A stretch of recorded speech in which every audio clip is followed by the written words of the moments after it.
All right, everybody. So welcome back to What's the Obsession live stream and chat. It's so great to see all of you. First live stream after the Christmas holidays and last live stream, probably, unless we decide to do one tomorrow night, which is totally possible, before the year 2024 ends. And thank you guys so much for being with this channel throughout the year. And for a lot of you OGs out there, since the channel started, I really appreciate all of you. So today is December 30th. It's my birthday, by the way, but it also happens to be 2 years ago since the arrest of Bryan Kohberger, who was charged with the murders of Kelly Gonsalves, Madison Mogen, Ethan Chapin, and Xana Kernodle for the murders that happened at the University of Idaho in Moscow, Idaho. The case sometimes is known as the Idaho 4 case. So we're going to take a look back at that case, back at the arrest of Bryan Kohberger, the evidence against him, the timeline of the case, and some somewhat recent alternative suspect theories that have come up. I don't know if you guys recently saw that Plunder released some body cam footage of a crime that sounded a little bit similar to the break-in, the burglary that Bryan Kohberger committed. So the burglary is a part of his crime when he broke into the residence with an intent to commit a felony. But in this case, and this incident happened in October of 2021, the woman who he surprised at like 3:30 in the morning, right around the same time that the Idaho 4 murders were committed, when that crime was committed, she kicked him in the gut. Smart girl, lucky girl. And the suspect fled the scene.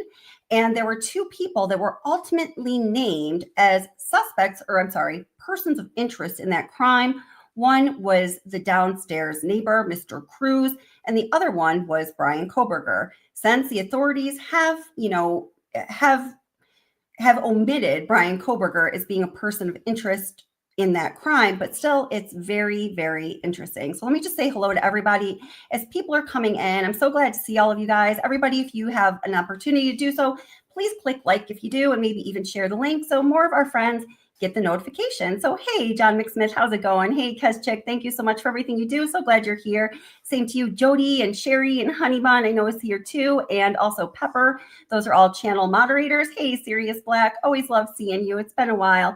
Sirius Black is always here for the Idaho content. I'm so glad. I was thinking of you when I posted this earlier. I'm so glad that you got the notification. Hey, Susan Peterson, how are you doing? It's great to see you as well. John McSmith, did I say hello? It's always a pleasure to see you. I think I said hello to you first. Did I?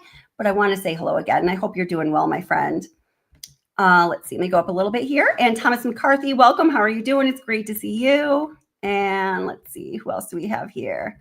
Sirius Black says, happy birthday. What's the Obsession? True crime. Thank you so much. You're such a wonderful person. Oh, thank you so much. Hey, I really appreciate that. Thank you. Hey, McJay, I'm so glad you're here. I hope you've had wonderful holidays. And it's great to see you, my friend. Always love seeing you here. Hey, Alice, how are you doing? Welcome. And let me go up just a little more, then I'll come back down to the current comments. And if I missed you, just say hi, and I will definitely try to say hello back. Let's see. Oh, you know what? I have like wetness on my hands as I'm trying to scroll. Oops. Oh, we all know that's a big no-no. I hope my scroller is going to work. Oh, it's not for a moment. We got to let that dry off. Silly me. How did I do that? What's my hands wet? I don't even know what my hands are wet with. How does that happen? Okay, there we go. Let me go back up here.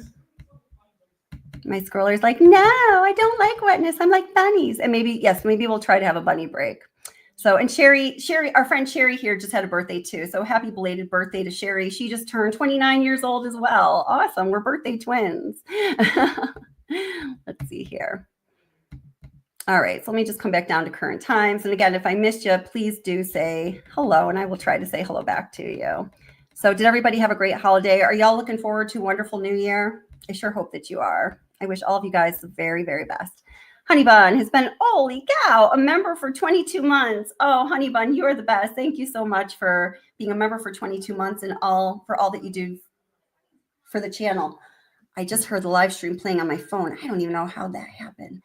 It's so funny. The other day, my son and I were talking about raccoons randomly. And wouldn't you know it, in my YouTube video feed, the very next day, pops up this man that had like 25 raccoons outside his house that he was feeding. I was like, there's proof right there that your phone is always listening to you and it knows exactly what you're talking about, right?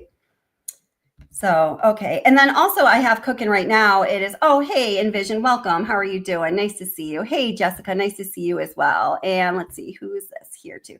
And Chatty Maddie. Hey, welcome. How are you doing? Nice to see you. Thanks for being here.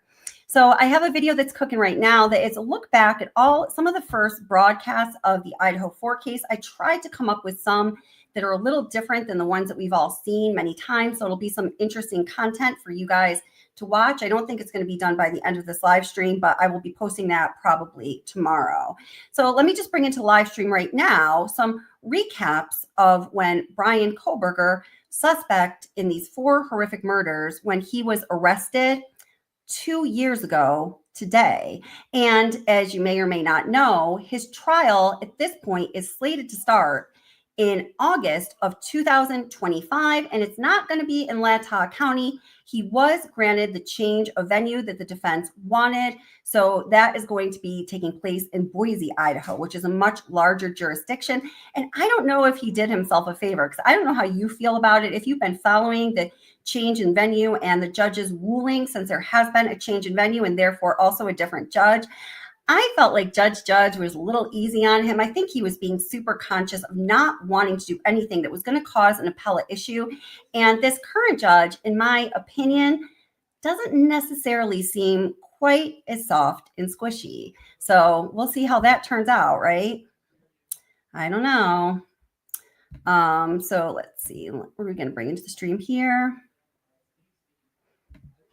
Well, you know what? Let's first talk about something recent, a recent issue that the defense has brought about, and they're questioning some details from the night that Bryan Kohberger was arrested. This is just going to be a really short clip. It's like 2 minutes. And yeah, you can probably guess it. It has to do with that investigative genetic genealogy, which has been a huge controversy since it was introduced into this case. So let's take a look at that first really quick before we start to roll the recaps. Thank you guys for being here. Please click like so more of our friends get the notification, and I appreciate y'all. All right, here it is. Let's see what that defense has to say now. To the crime in the first place, as well as his dramatic arrest in the dead of night, despite weeks of surveillance where they say he was seen unarmed. This morning, new court filings from Bryan Kohberger's defense team depict a chaotic night when the former PhD student was arrested at his parents' home in Pennsylvania. His lawyers claim during the raid, law enforcement broke the front door of the home, shattered the sliding glass door of the basement, and held the entire family at gunpoint, and that with his hands tied and surrounded by police at gunpoint, Kohberger made statements to his arresting officers. Despite not having his rights read to him, they want those statements thrown out, along with other key pieces of evidence lead defense attorney Ann Taylor argues were illegally gathered by law enforcement using his genetic information. Authorities linking Kohberger to the crime after they say they found DNA that was a statistical match on the button strap of a knife sheath at the crime scene, where Xana Kernodle, Kaylee Gonsalves, Madison Mogan, and Ethan Chapin were found stabbed to death. When law enforcement uses that positive match and then says, well, we need to go and get a search warrant because we have a positive match for Bryan Kohberger, that the DNA evidence is tainted and anything comes from it is fruit from a poisonous tree. The defense, who says Kohberger is innocent, claiming without that genetic information, there could have been no request for his phone records, which prosecutors also say implicate Kohberger. Taylor also challenging the way authorities gathered search warrants, especially pertaining to the search of Kohberger's car, a white Hyundai Elantra, as well as his Apple and Amazon accounts.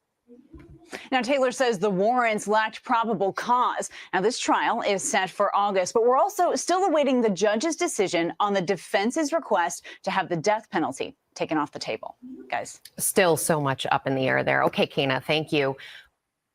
Okay, so, I have a feeling that, that issue that the defense is bringing forth right now is going to be an issue that is going to be brought up throughout this trial. Now, I personally do not think that this is an issue that is going to be decided by the judge for the trial, but I do think it's an issue that could come up as an appellate issue should Bryan Kohberger be convicted of this horrific crime. What do you guys think about that? And I just saw that Guilty of Crime came in the house. Welcome, Guilty of Crime. How are you doing? I've watched some of your live streams, particularly about the Soto case over this little break that I've been having, and I just love what you're doing.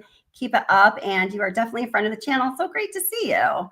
So let's go ahead and take a look back at the arrest of Bryan Kohberger, which again was 2 years ago today, and some of the things that we may or may not remember surrounding that arrest. So let me just bring that video on into the stream here.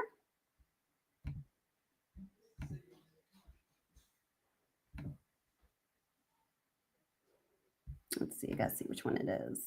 Not that one. The arrest of Bryan Kohberger. All right. I just love it. I think that these local channels in Idaho did such a good job of covering this case. They created a really good archive of, everything that people are going to want to know looking back about this case. They've done a really great job. Kudos to them.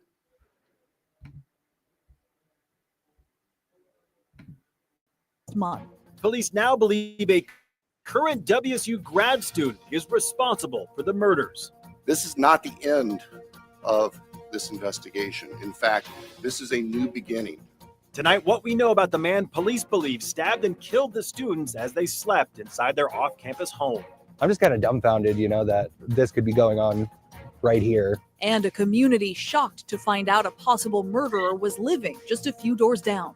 Tonight, we bring you complete team coverage right here on KREM 2. There is a pending case now in court, and I in my office and the investigators have to live with the restrictions that our Supreme Court places on pretrial publicity. That said, I promise you we will share with you through the court process or otherwise whatever we are allowed to. The Latah County prosecutor explaining the next steps in the quadruple murder investigation of 4 University of Idaho students following a breaking arrest on the other side of the country overnight. Good evening, and thank you for joining us for KREM 2 News at 6. I'm Mark Hanrahan. It's good to have you here. I'm Whitney Ward. Those murders and the investigation to find the killer drew national, even international attention. Tonight, police say they are one step closer, though, to closing this case. Pennsylvania State Police arrested 28-year-old Bryan Kohberger early this morning. He is now being held for extradition back to Idaho on first-degree murder charges. That arrest warrant was filed yesterday by the Moscow Police Department and the Latah County Prosecutor's Office. Kohberger is also charged with felony burglary in Idaho. Again, he was arrested across the country in Monroe County, Pennsylvania, overnight. It has been just over 6 weeks since the murders in the off-campus home. In the dead of the night, the students were found in their home on King Road, just steps away from the University of Idaho campus. The bodies of Madison Mogan, Kaylee Gonzalez, Xana Kernodle, and Ethan Chapin were found on Sunday, November 13th. Then for 6 weeks, police have been extremely tight-lipped about the investigation. We know now the victims were found stabbed in their beds. Autopsies showed all 4 were likely asleep during the deadly attacks, although some of the victims did have defensive wounds, indicating at least some of them may have woken up and tried to fight back. From that very first day, though, this crime rocked the entire Moscow community and beyond. We bring you team coverage tonight. Our Janelle Finch has been reading up on what we know about the suspect. Nathan Heon is in Coeur d'Alene tonight, where a memorial service was held for 2 of the victims, Kaylee Gonzalez and Madison Mogan. First, though, we begin with Shannon Mowdy, who traveled to Moscow for that press conference with police today. She has a breakdown now from local law enforcement and what they had to say about today's arrest. Not a lot of information coming out in that afternoon press conference today, and we have learned that a lot of what is being held back is because of Idaho law and the fact that suspect Bryan Kohberger is still in custody in Pennsylvania tonight. I can tell you, for a lot of law enforcement, it was a fairly sleepless couple of days as we were leading up to everything that we were doing. But what I can tell you is I have faith in those agencies across the nation. I have faith in our officers. I have faith in the FBI. A day of mixed emotions in Moscow. Sad to be here, but happy to be here at the same time. as law enforcement confirmed the arrest of the man suspected of killing 4 University of Idaho students on November 13th. A criminal complaint was filed yesterday here in Latah County, charging the defendant, Mr. Kohberger, with 4 counts of first-degree murder, in addition to felony burglary, which involves entering the residence with the intent to commit the crime of murder. Under Idaho law, the details of what led police to Bryan Kohberger are sealed in a probable cause affidavit, which won't be released until he's served an arrest warrant in Latah County. In Pullman, police searched a Washington State University student apartment connected to Kohberger. So we are still looking for all pieces of evidence, but we are still looking for the weapon. And I will say that we have found an Elantra. Though Moscow Police Chief James Fry wouldn't comment on Kohberger's connection to the Hyundai Elantra, the 4 victims, or what led to his becoming a suspect. That information is in the sealed court documents. Kohberger's extradition hearing is set for January 3rd. Moscow police tell Krem 2 that process could take weeks or months. Chief Fry says this isn't the end of the investigation. They now want tips related to Kohberger. I would say anything and everything. As we've said all along, we know what tips we're looking for. We will take those tips. As the mystery in Moscow enters a new beginning. While we cannot bring back Maddie, Kaylee, Zaina, and Ethan, we can thoughtfully and purposefully carry their legacy forward in the work that we do. We have also learned that the cleanup operation that started at the King Road home Friday morning has been put on hold. Chief Fry says that was at the request of the courts. In Moscow, Shannon Mowdy, Krem 2 News. A suspect named and arrested in this investigation is certainly a major break in the case. Okay, so I just want to pause for a minute and say thank you to Kezchick for the $7.99 super sticker and Cherry for the $5 super sticker. Thank you guys so much for your support of the channel, and I appreciate you guys so very much.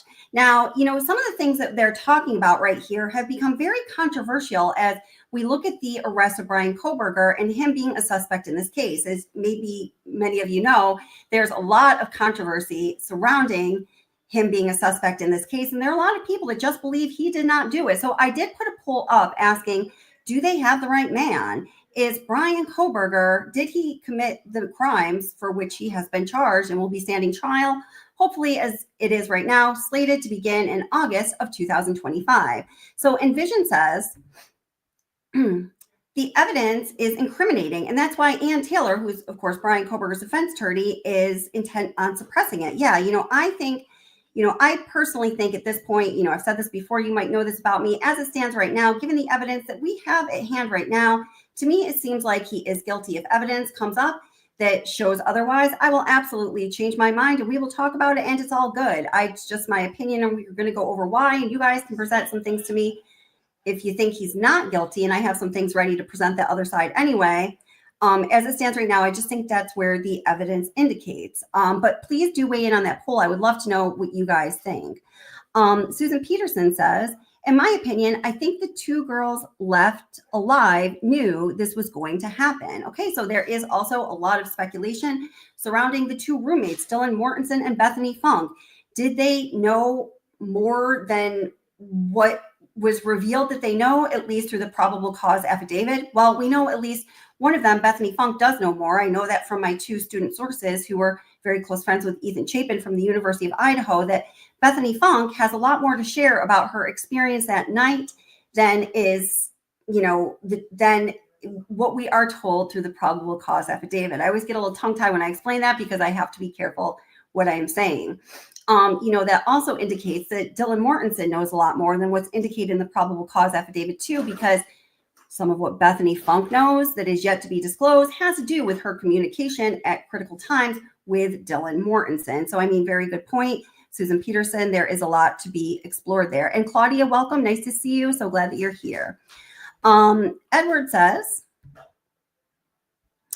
I think no evidence should ever be permitted to be suppressed. All the facts should be presented in court case. Yeah, I think so as well, with the only exception being something like, which is an argument that's being fought tooth and nail in the Idaho case, like fruit of the poisonous tree. If law enforcement somehow illicitly obtained evidence because they are corrupt or they are faulty in some way or their performance is lackluster. It could be a number of reasons. If they obtain evidence that was not obtained legally, then I would have to say that evidence should not be allowed in the case, because a key part of our judicial system that makes it work is that evidence needs to be obtained in a lawful manner.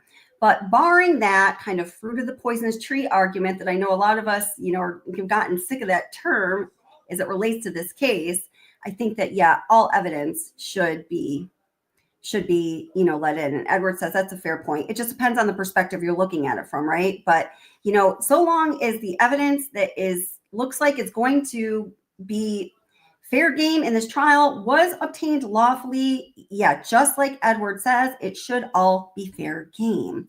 So Sirius Black says, to me, Bryan Kohberger's behavior throughout his life shows how he is definitely someone who could have committed these crimes. Interesting. I'm glad you said that. I have prepared some things that people who know Bryan Kohberger had to say about him. So let me just switch gears a little bit and bring one of those clips into the stream here so we can take a look at it. Since you brought it up, I like to go with the flow, kind of as you guys sort of bring it up to me. Let's see. Okay. So it says, Kohberger's arrest, former friend of suspected Idaho killer speaks out. Let's hear what she has to say. Suspect in the 4 Idaho murders was arrested in our area. Newswatch 16 spoke to someone today who says they knew him personally. That's our top story tonight on Newswatch 16 at 6. Good evening and thank you for joining us. I'm Chelsea Strube. We begin tonight in Monroe County with the arrest of Bryan Kohberger, a suspect in the murders of the 4 Idaho college students. Newswatch 16's Emily Kress spoke to one woman who says she knows Kohberger personally. The arrest of 28-year-old Bryan Kohberger rocked the nation, charged in connection with the murders of 4 Idaho college students. For people like Casey Arntz, the news of the arrest hits close to home. Her mom calling to break the news.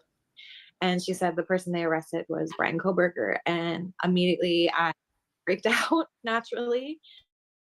I went back inside work and I called about 8 of my friends because it was terrifying. It was a shock because there's literally 7 billion people in this world and I know him. I was friends with him. That's terrifying.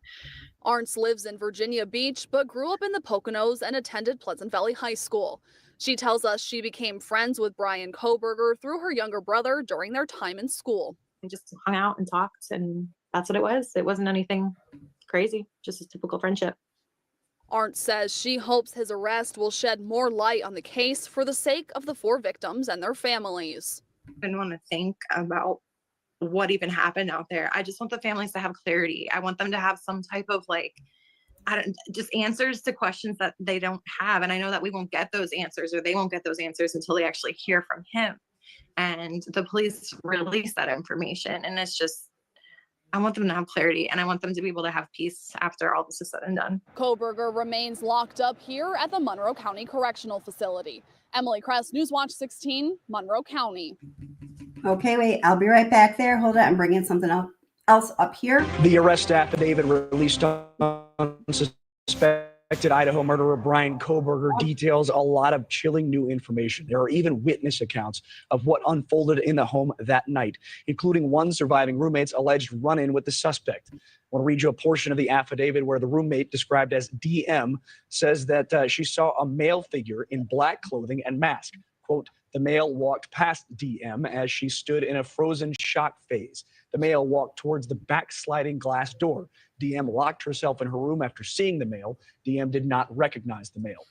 And joining me now is psychiatrist and former mental health policy fellow in the U.S. Senate, Dr. Daniel Bober. Dr. Bober, the affidavit laying out one of the surviving roommates' accounts of what she heard and saw that night. At one point, she even describes hearing someone say, someone's in the house, and later she hears crying. So I want to get to a better understanding of why police were not called right away, because the events I described were frightening enough that the roommate locked herself in the bedroom. But why not call police? Could she have been in shock? Now, we can get back to this, but I do want to bring something else into the stream while we're just talking about, the reaction of Bryan Kohberger's friends. And Sirius Black, thank you so much for the $2 super chat. I appreciate you. Thanks for your support of the channel. I'm so glad that you're here and we're talking about the Idaho 4. Always grateful for your coverage on Idaho. Thank you so much, Sirius Black. I appreciate that, that. Either way it works. So I'm going to bring into the stream a video I made a long time ago. It's just called like Bryan Kohberger and the Women or something about that. So we can get a little bit of Bryan Kohberger's history as we know it to be on his interactions and attitude towards women. And welcome to those of you coming in. If you could please hit like, I'd really appreciate it. We're so glad you guys are here. Feel free to express your opinions. We want to hear from you. We just ask that you remain respectful to the victims and their family members and of course each other. So let's see, switcheroo here.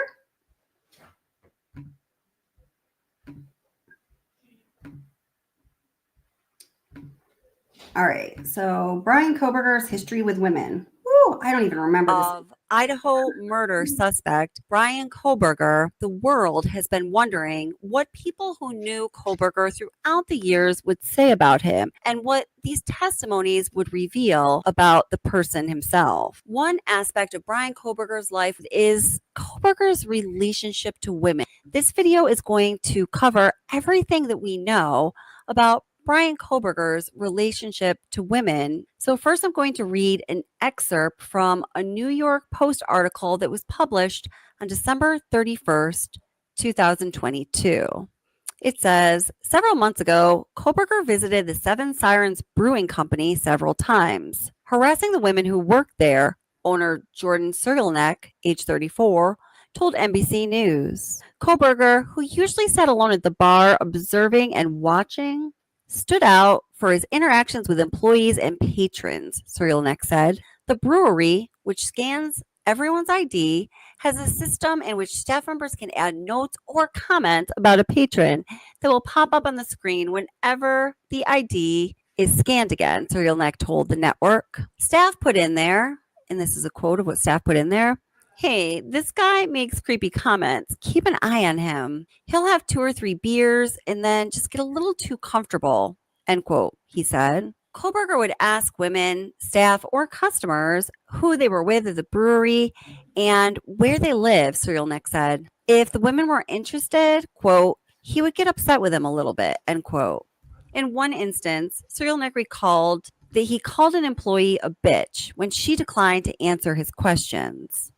Sirlenek said he was forced to confront Kohberger during his final visit to the brewery. Quote, I went up to him and I said, "Hey, Bryan, welcome back.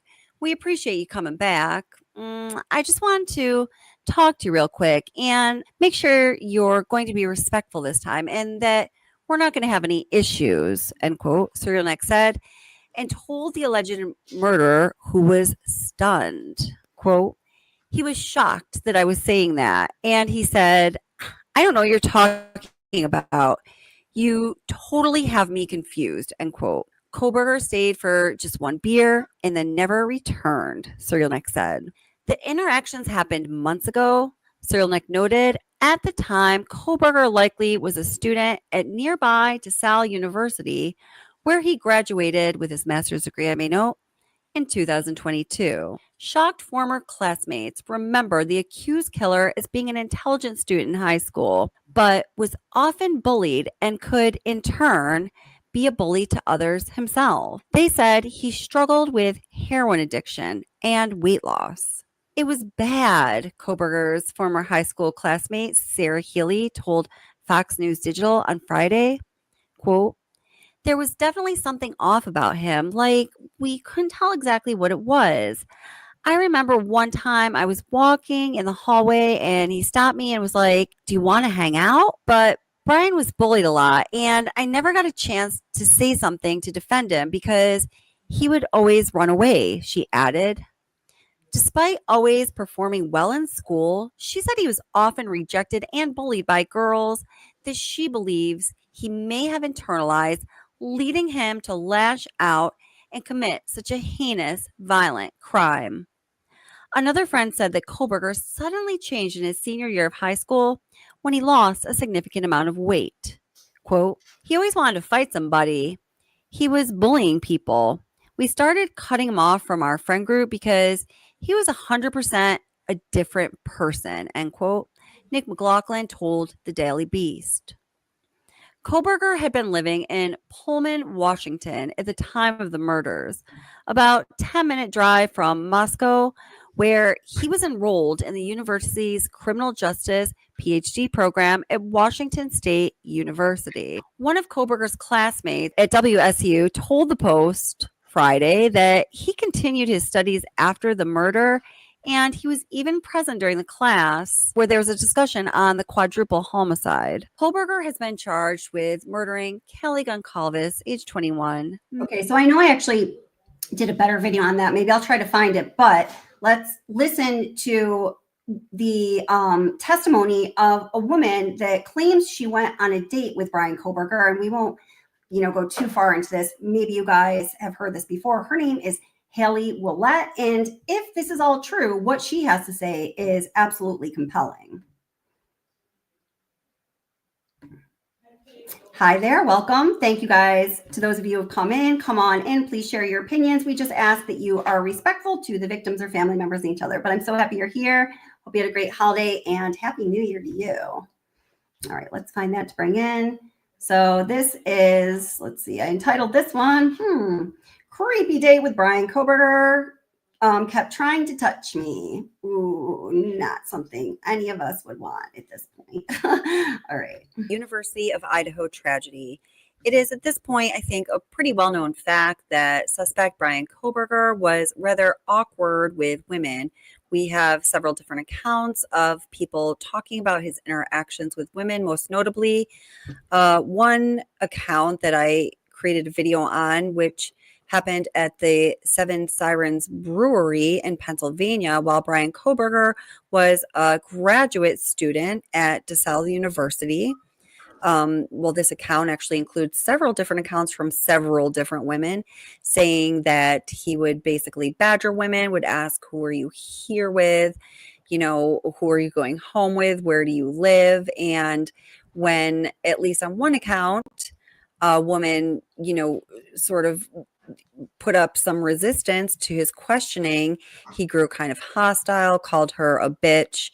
There were people that worked at the brewery that were putting notes in the register saying, hey man, this guy is creepy after he has a few drinks, look out. And when the manager eventually spoke with him, he just acted stunned and a little off-put and never returned. So here is yet another account from a woman who created a TikTok video claiming that she had been on a date with Bryan Kohberger, just one date, and she apparently had met him through Tinder. So we don't even know if Kohberger had a Tinder account. I've watched this video several times, and it is, in my opinion, as a behavioral therapist, as I listen to this woman's words and I watch her mannerisms and I listen to her words in conjunction with her nonverbal communication cues, it seems to me as though she is being forthcoming and honest. Now, that is just, my take on the video that she put out on TikTok. Why don't you guys watch and let us know what you think? Do you think that this woman is telling the truth about going on a date with Bryan Kohberger? And in telling us what happened on that date, do you feel that she is being honest? Please leave a comment below. So he wanted to watch another movie on Netflix, and I said, sure.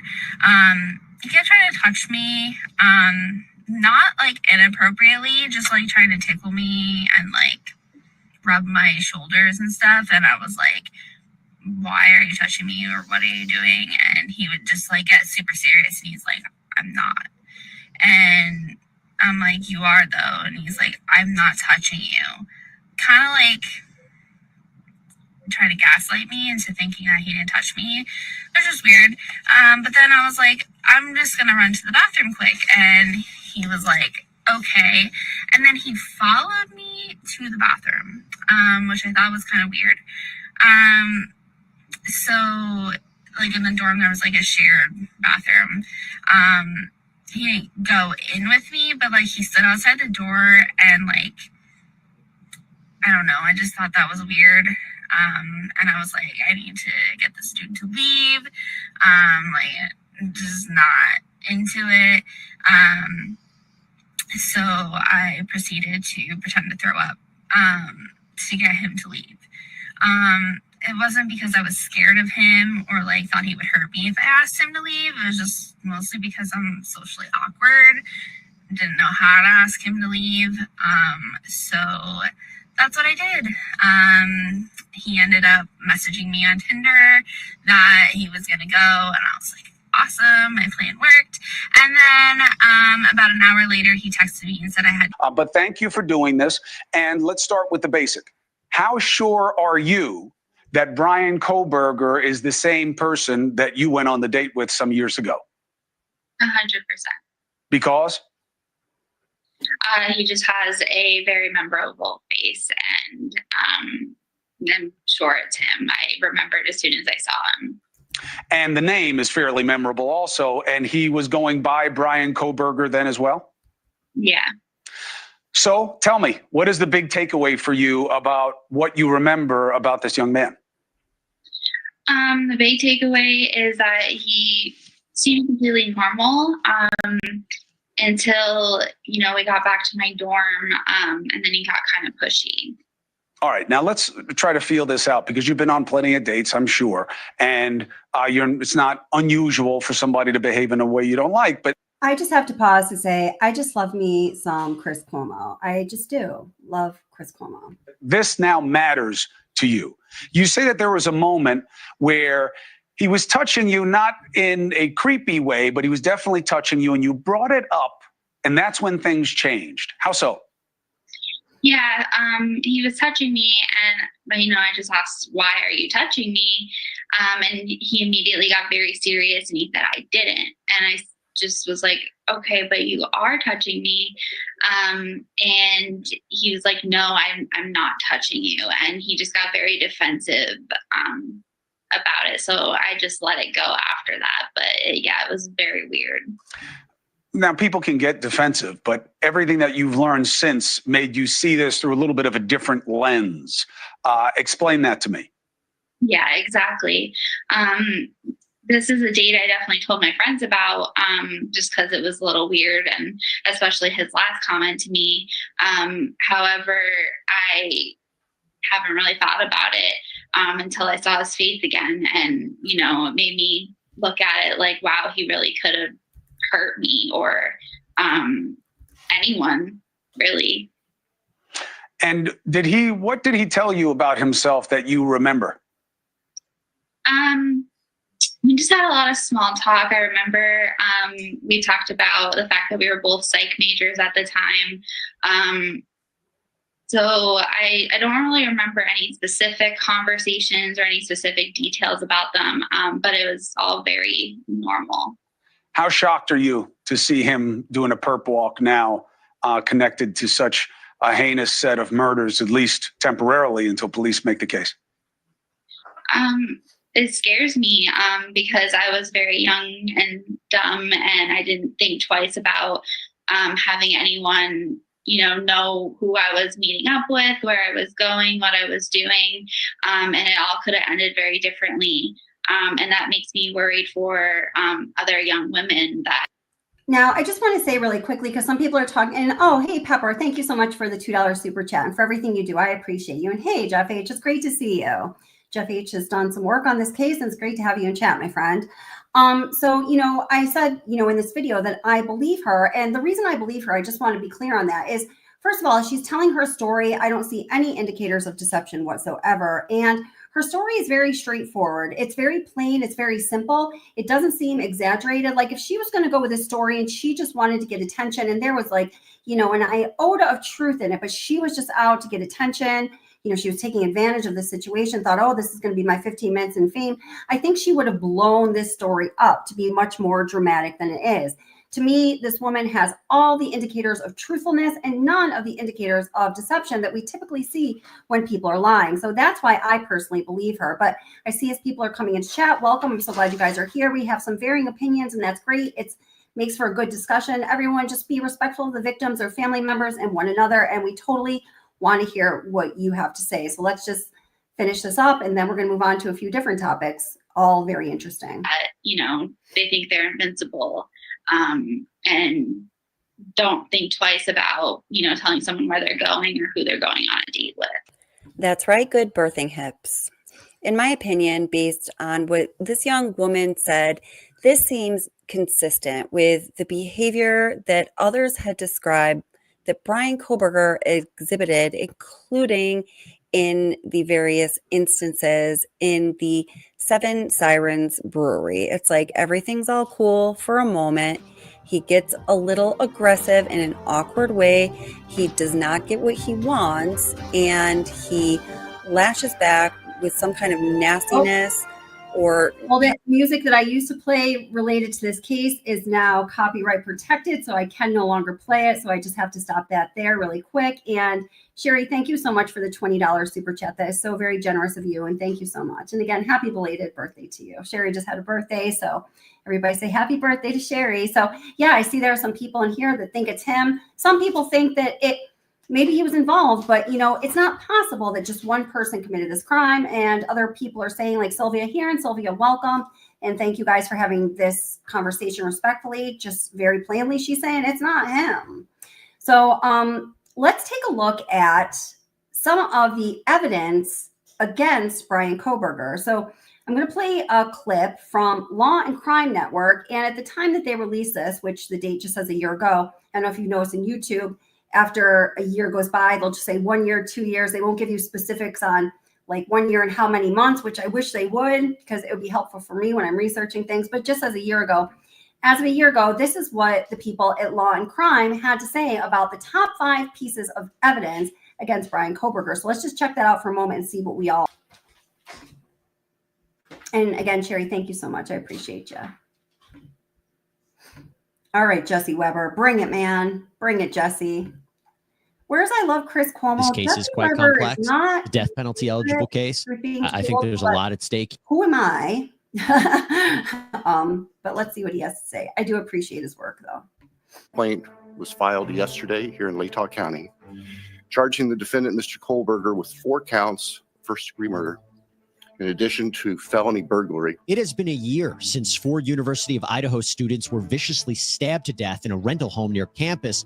But what does the prosecution have in their case against accused killer Bryan Kohberger? We sit down with Brian Entin, senior national correspondent for News Nation, to talk about the most damning pieces of evidence in the case. Welcome to Sidebar, presented by Law and Crime. I'm Jesse Weber. We have covered this case extensively here on Sidebar, and it is one that has captured the attention of the entire world. It's kind of strange to think that it has been a full year since all this happened, but on November 13th, 2022, Ethan Chapin, Zana Kernodle, Haley Gonsalves, and Madison Mogan were all found stabbed to death inside of a large off-campus rental house at the University of Idaho. 2 other roommates were unharmed. There was a massive police investigation as basically the entire Moscow Police Department started looking for who could have done this. And it really rocked the entire community. And after about 6 weeks after the murders, police arrested 28-year-old Washington State University doctoral student Bryan Kohberger at his parents' home in Pennsylvania, where he was spending Christmas break. He was actually a criminology student at the time. Now, they extradited him back to Idaho, charged him with 4 counts of first-degree murder and 1 count of burglary. A grand jury looked over the evidence that prosecutors collected and indicted Bryan Kohberger. The state announced that it will be seeking the death penalty. Ms. Taylor, is Mr. Kohberger prepared to plead to these charges? Your Honor, we will be standing aside. Kohberger's legal team announced he was standing silent, and Judge John Judge entered a not guilty plea on his behalf. Kohberger also decided to waive his right to a speedy trial, which blew apart any chance of this trial starting in October as originally planned. The accused killer is behind bars in the small. And again, we now know that the trial is slated to begin in August of 2025, not in Latah County, but in Boise, Idaho, a much larger jurisdiction. And in my opinion, this judge seems a little more all business than our buddy judge did, but that I guess is yet to be completely determined. Small town of Moscow, Idaho, currently awaiting trial. But the question now is, how strong is the actual evidence against him?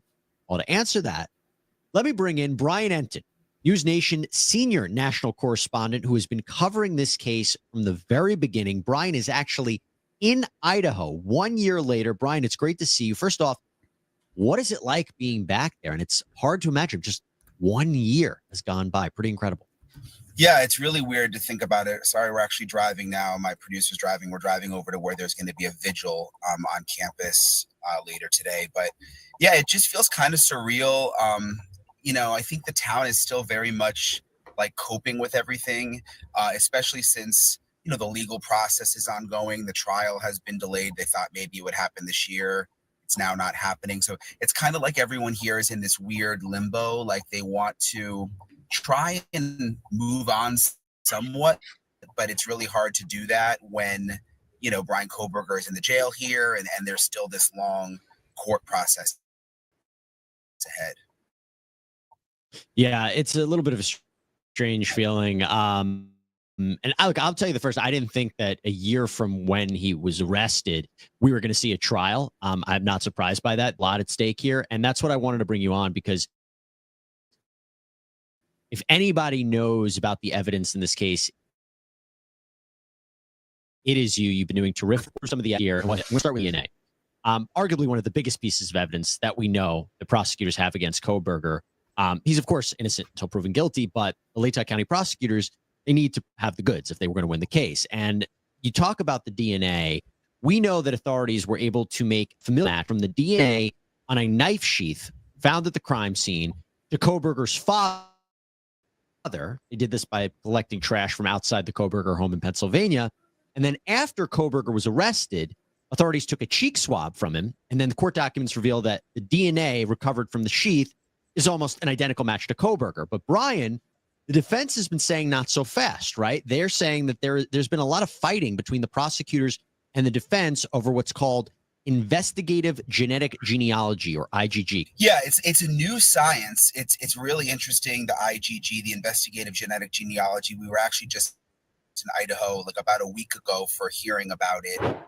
Hey, everybody, I want to talk to you about something that I am super excited about. GEDmatch. I'm going to find something different. This is a little dry to me. My Give me just understanding, 1 second here. I've heard the defense may argue that this was a party house, that, of course, Bryan Kohberger was at the house. No wonder his DNA would be there. And it's possible there was other people's DNA maybe at that crime scene. Am I understanding that correctly? Yeah, absolutely. And we've known from the beginning that it's a party house, that a lot of people went in and out of the house. The neighbors told us that from the beginning. What we don't know is if Bryan Kohberger has ever been to that house before. There's so much with the gag order and the evidence that we don't know about at this point. And I think that something that could possibly come out at the trial, if they can prove that Bryan Kohberger had been to that house before for parties. Okay, so now that is a really good point. Some people think it's possible that he had been to the house before, therefore, especially with touch DNA, it's that his DNA potentially could have been in that house. But again, I feel like their discussion there is moving a little slow. I'm going to switch gears a little bit, and I just want to bring into the stream something that has become a matter of controversy and possible alternative suspect theories or conspiracy theories, depending on how you look about it. And that was something that Ashley Banfield was the first to report on, and that is that 3 a.m. disturbance in the early morning hours, the same morning that the murder took place, that has brought some alternative theories into question. So let's go ahead and take a look at that. I think it's a little more interesting in my opinion. And welcome to those of you who are just coming in. Thank you so much for being here. I appreciate you guys. Please hit like if you have a moment to do so, if you like. And just thank you for being here. Happy almost New Year's, and I hope you guys had a great holiday. All right, Ashley, bring it, girl. Bring it. Here's our girl, Ashley. The big question is, telling us what's up. Police blotters and call logs are public record. Anybody can see them, and rightly so, because taxpayers pay for that work product. And now some eagle-eyed followers of the Idaho quadruple murder case have picked up on one particular item from the police on the night that the 4 college kids were murdered. In fact, the incident in question happened at almost exactly the same time as the killings. I'm going to read to you what the police blotter actually says. Quote, there was an alcohol offense reported at 3:01 a.m. on November 13th, and that's the last night the kids were alive. The location, a field on Taylor Avenue. You can see it there. Band. It's called Band Field. So that is not far from the Sigma Chi frat house where 2 of the victims, Xana Kernodle and Ethan Chapin, spent a lot of their evening earlier on that night. The police timeline puts them at the Sigma Chi party from 8 to 9 p.m. But then there's a big 4-hour and 45-minute black hole where nobody knows, or nobody's saying anyway, where Ethan and Xana were between 9 p.m. until they got home at 1:45 a.m. So our Brian Enton joins me live again, and we're also joined by Gemma Gaudet, who's the host of Idaho Matters on Boise State Public Radio. Thank you to both. Okay, Brian, I'm going to begin with you. The big question is, what do we know about that very strange police call at 3:01 a.m.? Well, we don't know much more than what you just said, Ashley. It is in the police letter 301, had something to do with alcohol. Police did take down a report, although we haven't been able to get that report at this point. This is the field behind me where the call was made, the big white field right there. That's the frat house you just talked about. You can see with the Christmas lights, and it's all very, very close to the house where the murders happened. I don't know if you're able to, but if you and your photographer Mo could sort of walk me that way, because as I understand it, you might actually be able to walk me at least part or all of the way from where you are to the home where the victims lived. Yeah, we can walk you there. Again, frat house, field.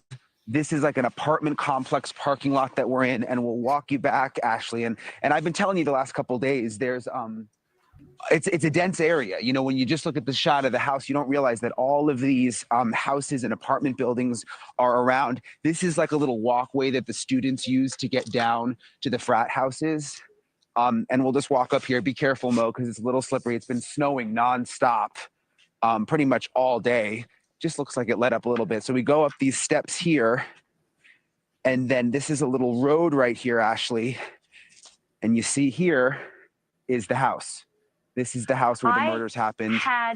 So it's a short walk. No idea. Wow. I mean, short walk, that's like 55 seconds. I mean, they could have gotten home so quickly from that frat house. I had no idea it was that close, Brian. That's remarkable. Very close. Yeah, okay, very, well, Gemma, very now close. that we and also, again, all the places they walked by. No, I was just saying, all the places, the apartments, the houses that they would have walked by. I mean, again, it's a dense area. There's a lot of people who live in this area. Yeah, and all the witnesses who might have seen something or had a camera out or would have just thought yet another group of students walking by.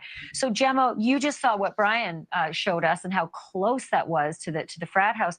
Talk to me a little bit about that frat party that night, because my thinking is that Ethan is a frat brother at the Sigma Chi.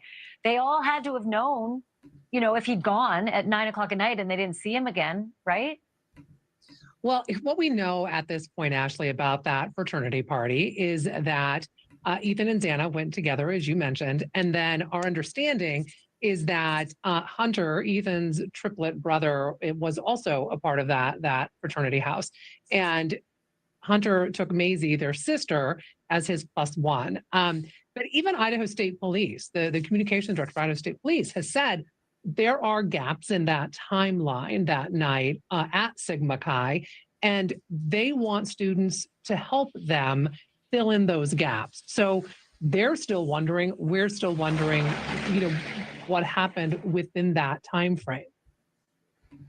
Okay, so, you know, this does bring up some questions about the definitive nature of Bryan Kohberger being the man who committed the crime. So I just want to read some comments at this point. So LV Layla says they wouldn't have taken the jury in any way due to biohazard, but I feel they should have left it for the viewpoint inside. So I think you're talking about the house not being destroyed. So I definitely think the house should not have been destroyed. If even for, and I think this is kind of what you're getting at here, is to see like the perspective of, if somebody is sitting outside of the house, what vantage point do they have? What can they see when they look to the house? Which windows could they see? Who might they have been watching? I think this could give an indication of the possible target and possible, sorry about that shaking there, I was just scratching something off the screen, motivation for the crime. So I definitely agree with that. Now let's see, Jacqueline says, let me make this bigger so I can read it. It's not him. This goes to very dark corners. The media convicted him. There's no evidence. A small bit of trace DNA found on the sheets, trace DNA, no weapons, no blood, not even the right car. So that is Jacqueline's perspective. And there's a lot of stuff that we can discuss there within. And thank you for sharing your perspective. I do appreciate that. Let's see here. Let's see. And then Honey Bun is saying that circumstantial evidence is enough to convict him. Well, it has convicted people in other crimes. That is for sure. And PKC, welcome. It's great to see you. Let's see. And then Jacqueline says, yep, they destroyed the house. Why? Why so soon? No need for a jury to investigate the home? Did they really search everything? Need to go back. Well, I think that whatever side you fall on, whether you think Kohberger at this point is innocent or not, so many people agree that that house should not have been razed, that keeping that house up really wouldn't have done any harm for anybody. Now, the people that I spoke to, that I've been connected to since, this tragedy happened, essentially, who are University of Idaho students or were at the time, said that the feeling among the University of Idaho community was that they did not want the house destroyed. Contrary to what the media was reporting out or what was being reported to the media, that they felt that what they want above all is that the right person is convicted of this crime. And if keeping that house standing would help convict the right person of the crime, they would take that over, the negative of having to look at it and see it and it being a reminder of the murders whenever they saw it. They said no matter what, anybody who was at school, in that school or in that community at the time, is going to remember what happened in every cell of their being. Whether the house was standing or not is truly irrelevant. So that's just the opinion of a couple of people, but that is what they said. So Edward says, I remember all the talk about the DoorDash delivery. I forgot what time of night it was, though. It was right in the last time we did a live stream about this case. There was some great debate about this very topic. What it says in the PCA is around 4 a.m. And my friend Justice A through Z took great issue with the word around, the approximation of that time. Why can't it be exact? If that's material or not, I really don't know, personally. I had never considered it to be, but, I respect her bringing that up as a point. And Sherry and Kes, thank you so much for the super stickers. I appreciate you guys. You're so kind. Thank you for your support. Edward's wondering what Ashley looks like without makeup. Let's see. Okay, so just around the question. Oh, thank you. If you click into the title, it'll give you the exact publication date. Damn, you'd think all these years later I'd know that, right? So there is definitely approximately 4 a.m. Jeff, exactly. That's right. I bet you know that PCA inside and out, don't you? So I think that one thing, again, regardless of what side you fall on, whether you think that Bryan Kohberger is likely the suspect or not, a lot of people raise questions about the integrity, but also the effectiveness of the investigative efforts, especially at first. So I'm going to bring into the stream something that Kaylee Gonzalez's sister, Olivia, said about that, and some information, some evidence that she was obtaining on her own and then providing to law enforcement. So let's see what you think about this.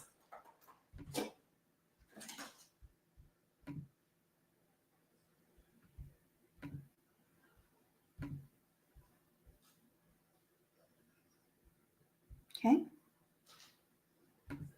The University of Idaho Justice is found. This is an and about this. So I really just want and they pay attention, if they tune in, if a timeline is presented to the public. We're talking here. Sorry, guys. Police. Does that? All right. Concrete, because right now concrete's what we can go off of. All right. So let me give you some Very context. vague, maybe. I know this. This is the first interview that was done by anyone in the Gonsalves family that was videotaped, at least. This is Kelly Gonsalves' mother and her sister Olivia. So Christy and Olivia Gonsalves. And this was recorded on, I'm pretty sure it was November 24th, 2022. It's closer to 150. Let us know if you have anything concrete, because right now concrete's what we can go off of. In terms of the details, you said it's close. Mm-hmm. Does that frustrate you that it's close? I do, but right now we're still trusting authorities that, it's not going to be 20 minutes here, 15 minutes here that's breaking this. But yeah, I implore everyone, if they know something different, bring it to the police, because if they want to tighten up that timeline, we stand with that. It seems like there's this very big gap when it comes to Ethan and Xana. Do you know where they might have been? I don't, unfortunately. I know nothing about them. We have no idea where they were, but we do have a pretty tight timeline on Kaylee and Maddie, and it is close to what they are posting, but it is a difference, and that difference actually could be huge. I mean, it could be, it could not be, but 145, 159. So there is, and we have corroborated with my phone records, Kaylee's phone records, the driver that was driving them around. Yeah, so you really have, concrete. You have pulled video seeing the Mhm. Uber driver dropping them off. Yes. You've checked your phone records. You know Yes. timestamps, what Yes. time they got home. It's not exactly what police 45. Kaylee and Maddie were picked up from their home at 1122 King around 10:15. It's about a 5-minute drive down. So they arrived to Corner Club around 10:20, which is different than what was released at 10. We know that Kaylee called for an Uber at 1:45.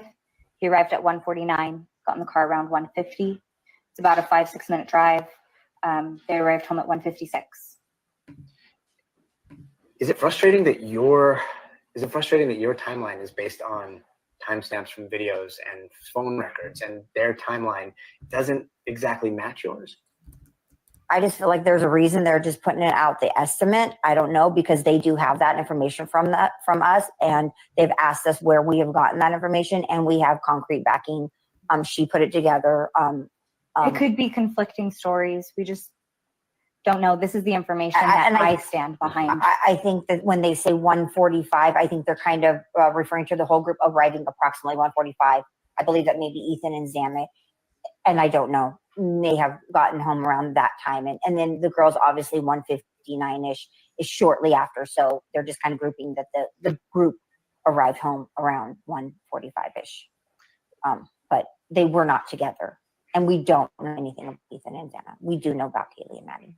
And some of the time stamping afterwards, that your sister was making calls, right? Mm-hmm. She was making calls as late as almost 2 o'clock. Yes. Yeah. How do you know that? So she was on my mom's cell plan. So we pulled my cell plan. On Sunday, I was able to pull those cell records. And you could see that she was calling somebody out. Does it seem like they may have been involved, or does it seem like No, not at all. Kaylee had no shame and kind of power calling. So it fits Kaylee. Yeah. And we know who she was calling, and this person is, and this person was asleep, unfortunately, was not getting the calls.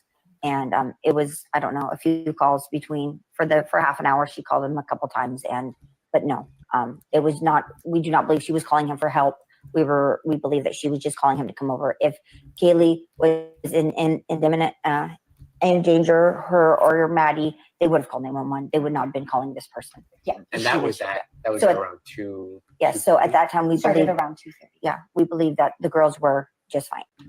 So from those phone records, it looks like the girls may have been alive around 2:30. 2:30 is what the last call? No, the last call is shortly before 3 a.m. Sure. Yeah, that's right. 2:50 something. 2:52. Yeah. Wow, guys, what do you think? Please leave a comment letting us know what you think. We want to know what you think. Okay, so that actually was, I thought that was a different video, but still, I think that's pretty interesting. So Jeff H was saying, oh, do I still have this? As, we're saying that you should always have the PCA right on hand when you're talking about this case. So let's do this. Let's take a quick look through what was disclosed in the PCA as far as the evidence that law enforcement has. Then we're going to look into some things that have come out recently and some possible alternative suspect theories and questions that people have against the evidence that has been obtained and disclosed about Bryan Kohberger being the suspect for this horrific crime. So let me just bring that here into the stream.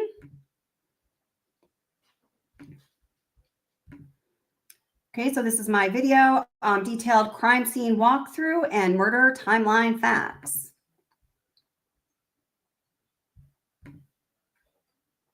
Let me just make sure there's no Mates, Bethany and Dylan. And there are plenty of legitimate questions out there, but some of the speculation and conjecture is getting a little bit crazy. I'm hoping that the detailed visual outline will help us remember what is fact and what is fiction so we can proceed sensibly. The following is what is contained in the probable cause affidavit towards the arrest of Bryan Kohberger in the Idaho 4 tragedy, the murders of Kelly Gonsalves, Madison Mogan, Xana Kernodle, and Ethan Chapin. The below information is provided by Brett Payne, who is a duly appointed, qualified, and acting peace officer within the County of Latah, state of Idaho. Brett Payne is employed by Moscow Police Department in the official capacity or position of corporal and has been a trained and qualified peace officer for approximately 4 years. Corporal Payne is being assisted by members of the Idaho State Police and agents of the Federal Bureau of Investigation. On November 13th, 2022, at approximately 4 p.m., Moscow Police Department, Sergeant Blaker and I responded to 1122 King Road, Moscow, Idaho. Hereafter, the King. Jeff, I disclosed a long time ago. I haven't talked about it much since, but I did have the opportunity to see an excerpt of that. Certainly wasn't the whole thing. And I can't even tell you exactly what is going to be found in that. All I know is from what I was told from the sources that I have from the University of Idaho is that it is critical. It's going to be material in the case. And what I can tell you is that it is crystal clear as compared to most security camera footage. Road residents to assist with scene security and processing of a crime scene associated with 4 homicides. Upon our arrival, the Idaho State Police, ISP, forensic team was on the scene and was preparing to begin processing the scene. MPD Officer Smith, one of the initial responding officers to the incident, advised he would walk me through the scene. Officer Smith and I entered the King Road residence through the bottom floor door on the north side of the building. Officer Smith and I then walked upstairs to the second floor. Officer Smith directed me down the hallway to the west bedroom on the second floor, which I later learned through Xana's driver license and other personal belongings found in the room was Xana Kernodle's, hereafter Kernodle's, room. Just before this room, there was a bathroom door on the south wall of the hallway. As I approached the room, I could see a body, later identified as Kernodle's, lying on the floor. Kernodle was deceased with wounds which appeared to have been caused by an edged weapon. Also in the room was a male, later identified as Ethan Chapin, hereafter Chapin. Chapin was also deceased with wounds determined later, autopsy reports provided by Spokane County Medical Examiner, dated December 15th, to be caused by sharp force injuries. I followed Officer Smith upstairs to the third floor of the residence. The third floor consisted of 2 bedrooms and 1 bathroom. The bedroom on the west side of the floor was later determined to be Kelly Gonsalves's, hereafter Gonsalves's, room. I later learned from review of Officer Noon's body camera There was a dog in the room when Moscow police officers initially responded. The dog belonged to Gonsalves and her ex-boyfriend, Jack Decor. I found out from my interview with Jack Decor on November 13th, 2022, that he and Gonsalves shared the dog. Officer Smith then pointed out a small bathroom on the east side of the 3rd floor. This bathroom shared a wall with Madison Mogan's, hereafter Mogan, bedroom, which was situated on the southeast corner of the 3rd floor.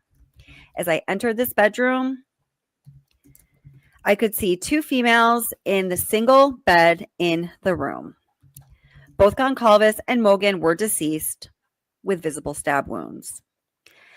I also later noticed what appeared to be a tan leather knife sheath laying on the bed next to Mogan's right side when viewed from the door. The sheath was later processed and had a K-bar, USMC, and the United States Marine Corps Eagle globe and an anchor insignia stamped on the outside of it. The Idaho State Lab later located a single source of male DNA, suspect profile, left on the button snap of the knife sheath. As part of the investigation, numerous interviews were conducted by Moscow Police Department officers, Idaho State Police detectives, and FBI agents. 2 of the interviews include BF, Bethany, and DM, Dylan. Both BF and DM were inside the King Road residence at the time of the homicides and were roommates to the victims. BF's bedroom was located on the east side of the 1st floor of the King Road residence. Based on numerous interviews conducted by MPD officers, ISP detectives, and FBI agents, as well as my review of evidence, I have learned the following. On the evening of November 12th, 2022, Chapin and Kernodle are seen by BF at the Sigma Chi House on the University of Idaho campus at 735 Nez Perce Drive from approximately 9 p.m. on November 12th to 1:45 a.m. on November 13th. BF also estimated that at approximately 1:45 a.m., Chapin and Kernodle returned to the King Road residence. BF also stated that Chapin did not live in the King Road residence, but was a guest of Kernodle. Gonsalves and Mogan were at a local bar, the Corner Club, at 202 North Main Street in Moscow. Gonsalves and Mogan can be seen on video footage provided by the Corner Club between 10 p.m. on November 12th and 1:30 a.m. on November 13th. At approximately 1:30 a.m., Gonsalves and Mogan can be seen on video at a local food vendor called The Grub Truck at 318 South Main Street in downtown Moscow. The Grub Truck live streams video from their food truck on the streaming platform Twitch, which is available for public viewing on their website. The video was captured by law enforcement. A private party, redacted, reported that he provided a ride to Gonsalves and Mogan at approximately 1:56 a.m. from downtown Moscow in front of the Grub Truck to the King Road residence. Roommates Dylan and Bethany both made statements during interviews that indicated the occupants of the King Road residence were home by 2 a.m. and asleep, or at least in their rooms, by approximately 4 a.m. This is with the exception of Kernodle, who received a DoorDash order at the residence at approximately 4 a.m. Law enforcement identified the who reported this information. But yeah, anyway, I was thinking about pausing anyway. So there you go. There's that mention of the DoorDash delivery at approximately 4 a.m. M stated she originally went to sleep in her bedroom on the southeast side of the 2nd floor. DM stated she was awoken at approximately 4 a.m. by what she stated sounded like Gonsalves playing with her dog in one of the upstairs bedrooms, which were located on the 3rd floor. A short time later, DM said she heard who she thought was Gonsalves say something to the effect of, "There's someone here." A review of records obtained from a forensic download of Kernodle's phone showed this could have also been Kernodle, as her cellular phone indicated she was likely awake and using TikTok app at approximately 4:12 a.m. DM Dylan Mortensen stated she looked out of her bedroom but did not see anything when she heard the comment about someone being in the house. DM stated she opened her door a second time when she heard what she thought was crying coming from Kernodle's room. Oh, God. DM then said she heard a male voice say something to the effect of, quote, "It's okay, I'm going to help you," end quote. At approximately 4:17 a.m., a security camera located at 1112 King Road, a resident immediately to the northwest of 1122 King Road, picked up a distorted audio of what sounded like voices or a whimper, followed by a loud thud. A dog can also be heard barking numerous times starting at 4:17 a.m. The security camera is less than 50 feet from the west wall of Kernodle's bedroom. DM stated she opened her door for the 3rd time after she heard the crying and saw a figure clad in black clothing and a mask that covered the person's mouth and nose walking towards her. Okay, so I'm going to pause here because after this, the probable cause affidavit is going to start to get into the evidence that talks about, the path that law enforcement believes that Bryan Kohberger took, and we're going to take a look at specifically what that path would be. And Farrah, welcome. Thank you so much for the $5 super sticker. I appreciate you. Thank you so very much. Let's see. Jody says the trial will be insane. Will we be able to watch it live? So I don't know if there has been. I think so. I know that judge's ruling, right, was there was going to be that one camera, the camera that was going to be far away, that he didn't want to make a spectacle out of it.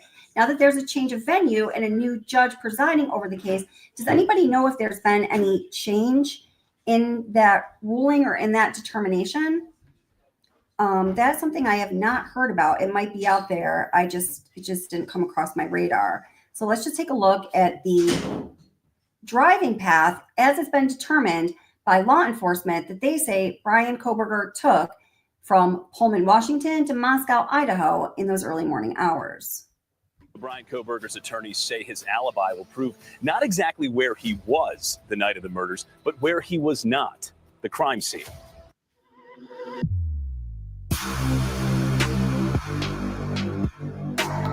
About, they may have an alibi, we think they may have. No, today they file an actual alibi.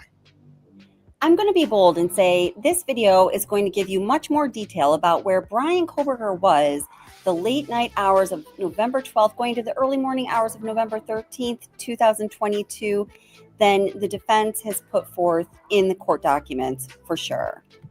We're going to follow Mr. Kohberger to some places I don't think any of y'all have gone before. Just wait. So let's talk about what we know and the big questions that still remain, including, is his so-called alibi even possible? Bryan Kohberger's defense team, in a court document dated August 2nd, 2023, put forth the most explicit alibi that has been given for Bryan Kohberger.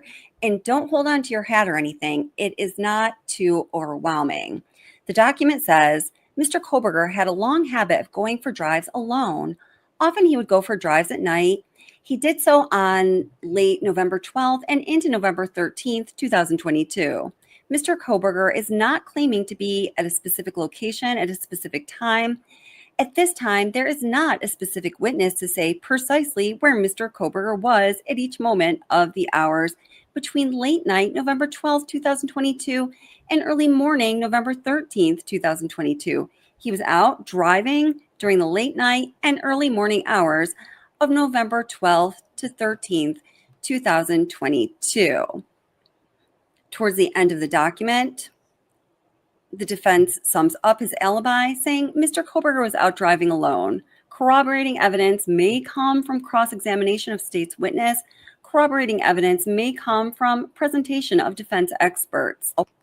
So let's take a look at this idea that the defense puts forth that Bryan Kohberger had a habit of driving around aimlessly in the middle of the night, but he was not at 1122 King Road. Let's take a look at that compared with what the cell phone evidence tells us. And the cell phone evidence, just the cell phone evidence that we know right now in this case, is very, very revealing. So let's take a look at the cell phone movements before and after the tragedy. At 2:42, the defendant's phone pings at 1630 Northeast Valley Road, apartment G2, and Pullman, Washington. That's his home, of course. And then for about 5 minutes, the movement of the cell phone is consistent with Kohberger leaving his apartment in Pullman, heading towards Moscow. However, we know that his phone stops connecting to any cellular resources at 2:48 a.m. After that time, Kohberger's phone does not report to the network again until approximately 4:48 a.m. Bryan Kohberger's number does not report to the network again until approximately 4:48 a.m., at which time it utilized cellular resources that provide coverage to ID State Highway 95 south of Moscow, ID near Blaine, Idaho, which is north of Genesee, he notes. Between 4:50, when I said ID there, it just meant Idaho. I just didn't know that yet, I guess. I don't know. a.m. and 5:26 a.m., the phone utilizes cellular resources that are consistent with the number of Bryan Kohberger traveling south. The ID is State Highway 95 to Genesee, Idaho, then traveling west towards Uniontown, Idaho, and then north back into Pullman.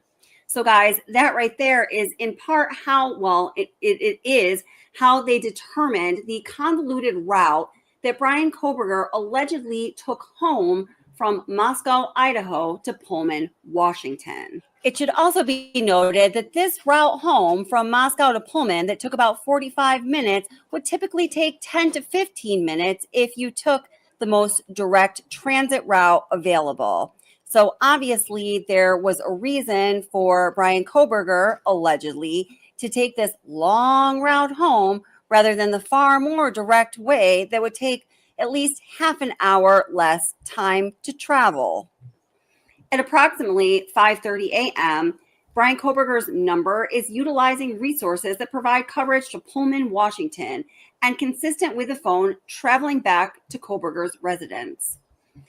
And then it says Kohberger's number movements are consistent with the movements of the white Elantra that is observed traveling north on Stadium Drive at approximately 5:27 a.m. And of course, that observation was made by security camera footage. So now we can pause and ask the question, why did Bryan Kohberger take that route back from Moscow to Pullman, the route that would have taken 45 to 50 minutes rather than the more direct 10-minute route, unless he was just out, enjoying his habit, his habitual joyride in the middle of the night? Well, what we learn about the movement of Bryan Kohberger's cell phone during the day of November 13th, 2022, after the tragedies occurred, might give us some indication. So cellular records show that Bryan Kohberger's phone was traveling from Pullman, Washington to Lewiston, Idaho via U.S. Highway I-95. At approximately 12:36 p.m., his phone number utilized cellular resources that would provide coverage to Kate's Cup of Joe Coffee, located at 810 Port Drive in Clarkston, Washington. Surveillance footage from the U.S. Chef's store located nearby that location, the coffee shop, showed the white Elantra consistent with suspect vehicle number 1 drive past Kate's Cup of Joe at a time consistent with cellular data from Bryan Kohberger's phone number. At approximately 12:46 p.m., the 8458 phone then utilized cellular data in the area of Albertson's grocery store at 400 Bridge Street in Clarkston, Washington. And again, surveillance footage identified a car consistent with a white Elantra. And additionally, interior surveillance at that grocery store showed Bryan Kohberger walk through the store, purchase unknown items at the checkout, and leave at approximately 1:04 p.m. And then there is a map that depicts Kohberger's possible path of travel right here and in the probable cause affidavit. So now, my friends, when you break that down, they are putting Bryan Kohberger's cell phone pinging in a certain location with video camera surveillance footage of a car consistent with his white Elantra and the man himself, Bryan Kohberger, on that interior security camera footage of the grocery store. So now we have the phone, the car, and the man all together. Just in regards to the specific set of facts we are talking about, I think that's what we call a boom, right? Boom. Additional analysis of records for the 8458 phone indicated that between approximately 5:32 p.m. and 5:36 p.m., Kohberger's phone utilized cellular resources that provided coverage to Johnson, Idaho. His number then stops reporting to the network at approximately 5:36 p.m. to 8:30 p.m., and that's consistent with the phone being in the area that his phone traveled in the hours immediately following the suspected time the homicides occurred. So now what's happening is they are putting Bryan Kohberger in a location earlier in the evening on November 13th, 2022, with his phone turned off for a couple hours, that is the same location that went along that convoluted route that Bryan Kohberger took home from Moscow, Idaho to Pullman, Washington in the early morning hours of November 13th after the quadruple homicides. So what exactly was Bryan Kohberger doing there in that exact same location for a couple hours with his phone turned off? This is definitely a very interesting place to go for a joyride in the middle of the night. And then again, the next day, the early evening, just a few hours after, with both of these joyriding events bookending a horrific tragedy that occurred less than 10 miles away from his home. Pretty curious, don't you think? So this area that Bryan Kohberger drove through from Moscow back to Pullman, that convoluted 45 to 50 minute route rather than the direct 10-minute route, is the same place where his phone turned off for 3 hours from 5:36 p.m. the evening of November 13th for approximately 3 hours. It goes through what's known as the Lewiston-Clarkston Valley. And guys, this terrain is truly rain. And this, in my opinion, is the answer to why has there been no weapon ever recovered. Changing and at times raw, and it really does go through the middle of nowhere. I mean, if you were looking for a place to lose evidence or a weapon that could connect you to an atrocious crime that was just committed, this just might be the place to do it. So let's take a look at this area that Kohberger drove through on his way back from Moscow to Pullman while he was joyriding, apparently, the 12th going into the 13th, and then that same area where his phone turned off for 3 hours the evening of the 13th, later in that day after those atrocities were committed. Police say cell phone records show the suspect traveled roughly 35 miles away from Pullman hours after the students were killed, along Highway 195 to Clarkston, Washington.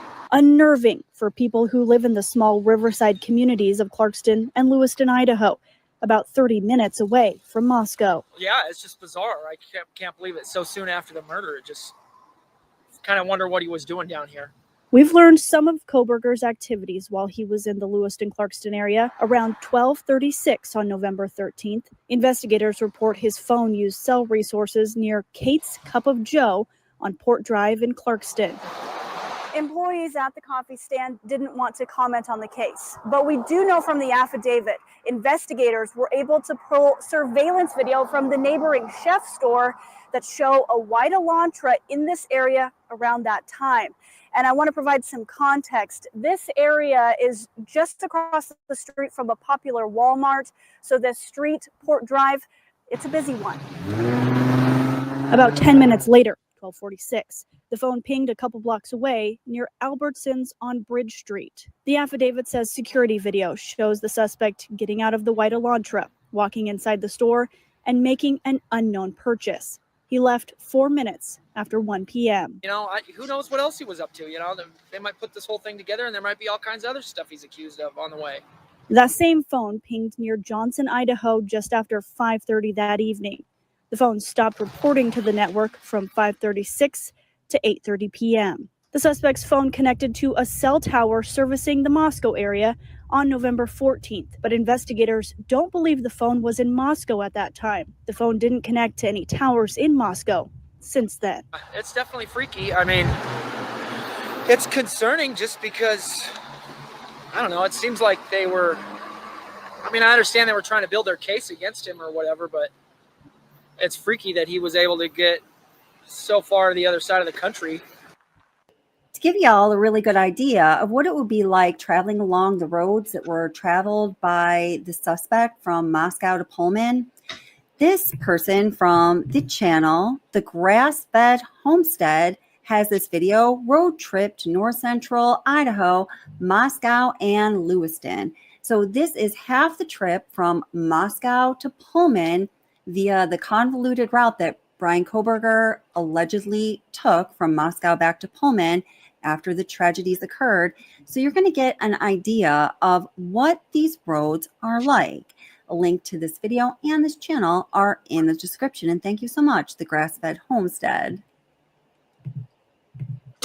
Idaho side of the border is Moscow, Idaho, home of the University of Idaho. So it's a big college town. Just on the Washington side of the border is Pullman, Washington, home of Washington State University, another big college town.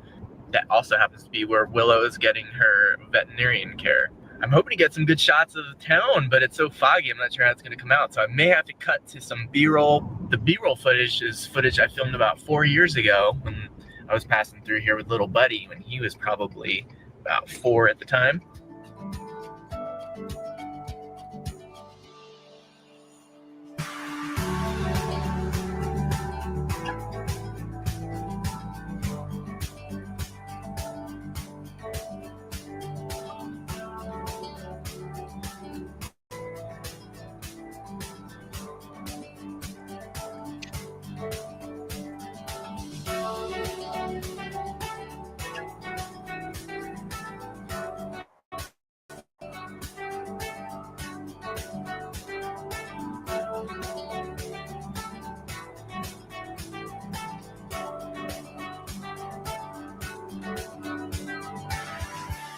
Back behind me over here is the town of Lewiston. To get down there, you got to go down a pretty steep grade. You can see the river here behind me. I know the sun angle's terrible right now because the sun's behind me. It's the only way I can show you the town behind me. The river that you see here behind me is actually the river that Lewis and Clark came through on the expedition. So this river's running west, but there's another river that's runs south off of that called the Snake River. And back in 2011, when little buddy was about 7 months old, he and I took a boat trip down that river. Okay, so this guy essentially gives you, I'm just going to kind of, well, you can't really scroll through it, but he just gives you the route that he would have taken. And the point is, it's all these really like backwoods, back road routes that, you know, end up leaving you feel like if somebody, needed to get rid of a murder weapon, this may have been a place to do it. And McJay, thank you so much for the super sticker. I appreciate you. Whoops, I pinned the wrong one. And Giovanni Pikachu, welcome. Thank you guys so much. Thank you for being here. And welcome to everybody who's coming in. Okay, so now what I want to play is, it's some body cam video that was obtained by Paula Mooney from Plunder. We can always thank Paula for obtaining some of the stuff that we want to be seeing. And I've seen a few channels cover this in a couple different ways just in the few days that it's been out. Like, let's see, Crime Talk with Scott Reisch was saying, is this an alternative suspect theory? Whereas another channel, I think it was Profiling Evil, was saying that maybe this is just a connection to Bryan Kohberger committing a different crime. Now, in the end of this video, we're not going to play the whole thing because there's almost like an hour and a half of body cam footage. I'm just going to play the first part of it so you can get a taste of the crime and what was going on. She does say that the downstairs neighbor, Mr. Cruz, and I can't remember his first name, along with Bryan Kohberger, were named as persons of interest for this crime at some point. But at this time, the case is closed and is yet to be solved. Have you guys seen this? I'm wondering.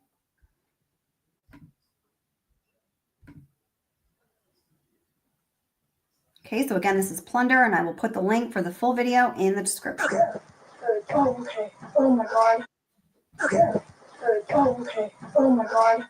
Where did you see this person?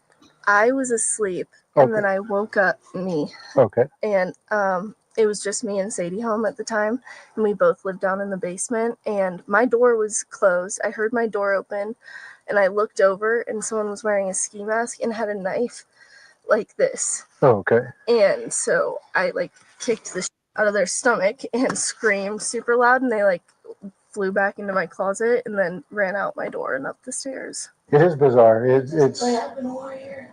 This is not something that happens in Pullman.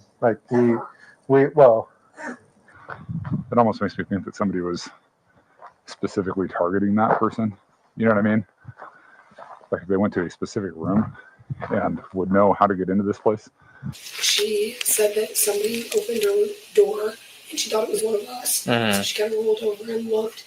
There was somebody with a ski mask and a knife like this, right above her. Okay. And so she got up and she kicked them, and they fell into her closet. And then they ran out of her room, and then I heard. So they had a ski mask and they're holding a knife up like this. Yeah. Okay. Someone entered the apartment up above in the middle of the night and scared the people who live there. And so we're just following up on this and trying to find out, what happened and if anyone knows or saw anything. Ooh, I want to film this intro and outro as quick as possible. I can't believe this. Bryan Kohberger is listed by Pullman Police in Washington State as a person of interest in this different case, not the Idaho 4 case, unfortunately, we know so much about. It's a 3:28 a.m. visit by some unknown stranger to a house that was only a 6-minute drive away from where Bryan Kohberger once lived at Washington State University on their campus in apartment G201. I've been doing my research today. First of all, I've got to give a big shout out to the Daggum Truth. I'm going to link to her below. She's so sweet. She's the one who encouraged me to get all these videos to FOIA this incident. This incident took place on 10/10/21, October 10th, 2021. So, of course, it was the year before the horrific tragedy on 11/22. Now, we know Bryan Kohberger is going to stand trial for that horrific fatal stabbings of 4 University of Idaho students. But this crime was so similar in certain ways, police could not help but follow up as they should. Pullman police did a bang-up job. Investigators reached out to WSU, and in the PDF they sent me, they have Bryan Kohberger listed as a person of interest. He's only one of 2 men listed as persons of interest in this case. Now, we know, sadly, Bryan Kohberger is accused of taking the lives of these 4 beautiful students. Kaylee Gonzalez, she was 21. Xana Kernodle, she was 20. Madison Mogan, she was 21. And Ethan Chapin, who was 20. All stabbed to death by initially an unknown assailant who entered their home, the student house in Moscow, Idaho. So now, Bryan, how surprised I was to see Bryan Kohberger's name show up as a person of interest. The other man listed is Jose Anibal Cruz, and we'll talk more about him later. Do you know your neighbors? So what? Do you know your neighbors upstairs? What? Do you know who they are? Well, I'm sorry, I know English. He was deemed a person of interest in this case on October 11th, 2021, basically the day after it happened. But by January 12th, 2023, Bryan's name was added to the short list of only 2 men as persons of interest. And I see why, because they were such similar circumstances in certain ways. This crime was so similar in certain ways. They both took place at a residence, a home, full of students.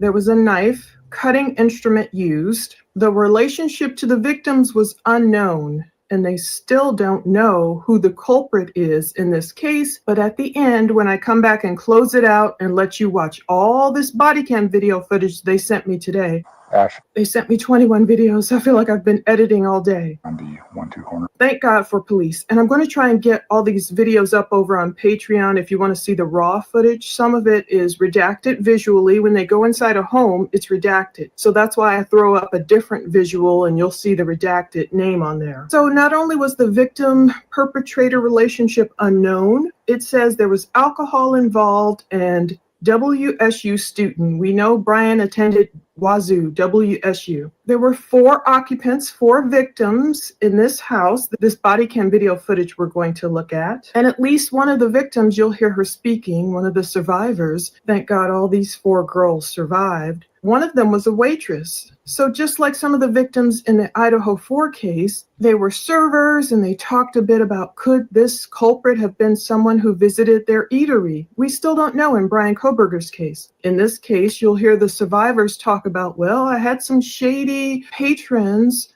and stuff like that. The difference is, though, the first blessed difference, these 4 women survived. You'll hear how one of them said she kicked him in the stomach, him or her. They didn't know if this perpetrator was a female or a male. Kicked him in the stomach, and that caused this person to flee and not harm any of the girls. God, I just wish any of the Idaho 4 could have done that. Would Bryan Kohberger, if he's the true assailant, of course I have to say that until he's found guilty in a court of law, would that have made him flee? If only. Or if Bryan did it, would he have just, like he did, kept on fighting and fighting and fighting? But the differences are, these 4 women survived. These 4 occupants of this home survived. The 911 call happened within 3 minutes. After the assailant fled, the 911 call happened right away. One roommate screamed, and she said her other roommate didn't hear her. So we don't know what happened with Idaho 4, who heard what ruckus. So there's some subtle differences. But it had to be so scary with this unknown man,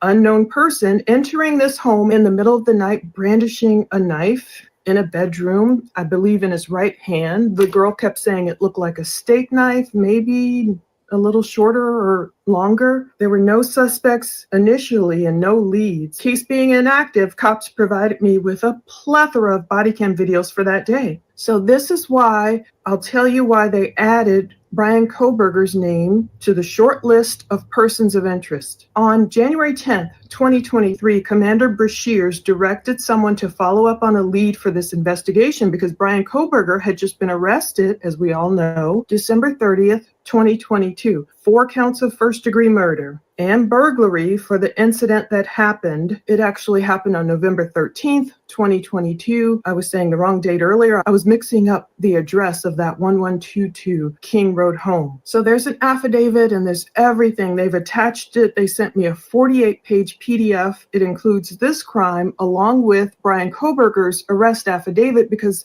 it's all related as to why they made him a person of interest. So they noted such similarities. The Moscow Police Corporal, Brett Payne, noted that in their investigation, Bryan entered a home wearing a mask and he felled these 4 college-age victims. It said, wait a minute, Kohberger had begun attending Washington State University in the fall of 2022. DeSales University stated on their website that Kohberger completed his bachelor's degree there in 2020 and his graduate studies in 2022. So they're saying, although Kohberger wouldn't have been residing in Pullman during October 2021, Commander Brashears advised PPD had received information that the WSU Department of Criminal Justice and Criminology may have had an on-campus event for prospective graduate students, and Kohberger may have attended around this time, the same time of the incident. So they're like, wait a minute, October 21, when this crazy incident happened. Well, obviously, that is a really important point here. If Bryan Kohberger was ever a realistic suspect in this crime that you're about to hear what happened in the body cam footage, if this was before he was even looking at going to the at Washington University for his doctoral degree program, it's almost out of the question if we know that he had never traveled there before. But what she's saying is it was found that there was a possibility that he could have possibly had that interest or been around there at that time. And again, this was in October of 2021 when the crimes that we're talking about, the murders, happened in November of 2022. Happened to these girls. It frightened them so much. You'll hear them talking about, should we go stay in a hotel? This never happens in Pullman, Washington. And we know Pullman is so close to Moscow. Brashears emailed the department's graduate. Oh, whoops, scary that was. And I'm kind of surprised we haven't heard any response from any of these roommates, since this horrible crime happened. I mean, it must have been absolutely chilling after they learned about the details of the University of Idaho crime,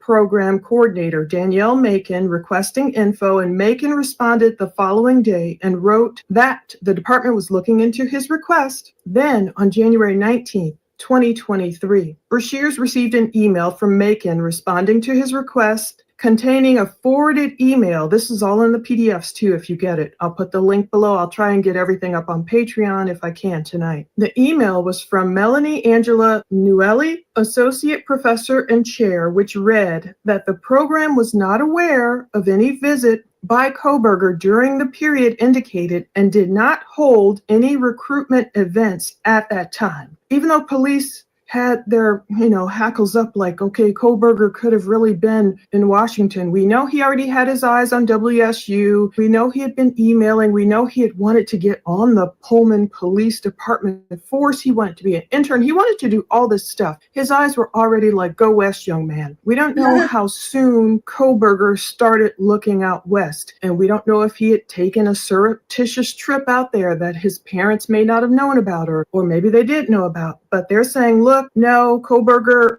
we're not aware of any visit by Kohberger during that time, and we didn't hold any recruitment events. So with all that in mind, I want you to watch all this body cam video. I'm going to let the story play out, and then when we close it up, I'll come back and tell you why cops think they do have their suspect and whether or not it was Bryan Kohberger in this case or not.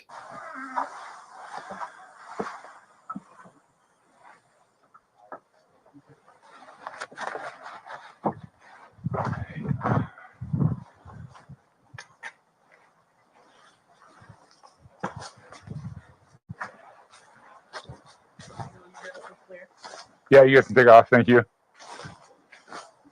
Thanks for helping out.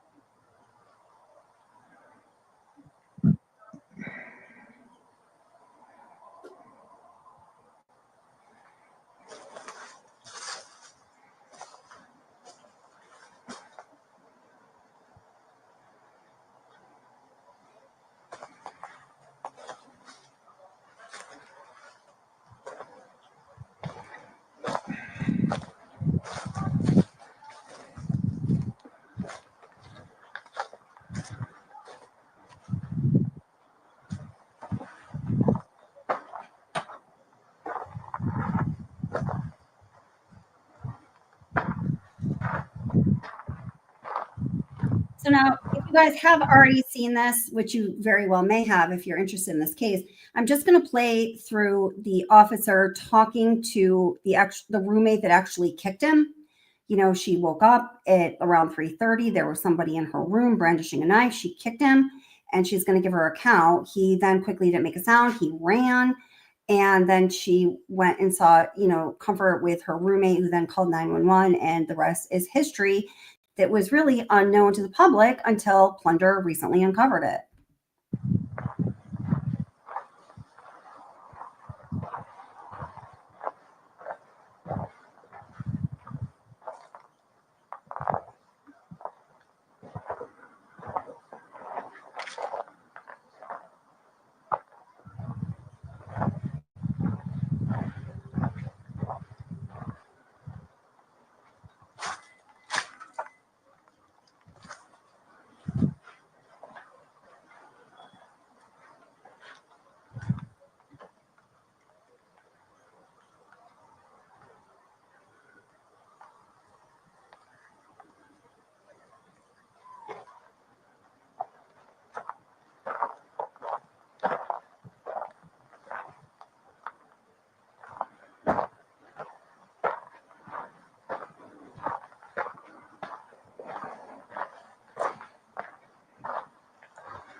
Okay. Hi. Hi. Yeah, SATI. How many people are with you? Four. There's me and Okay. three of them. Hi. Are you guys able to come out to this car? Yeah, we can come out. Guys, come out here. Okay, thank you so much. Can I go grab a pair of shoes really quick? Yep. Yeah, we can do that. Yeah, okay. Oh, okay. Oh my god. Sorry. Thank you guys for coming. Have you seen anybody? No, but I got home 5 minutes ago. Yeah, so my roommate, Alex. So I'm trying to protect you from whoever this is. So if you guys can Okay. Go out. go. Thank you.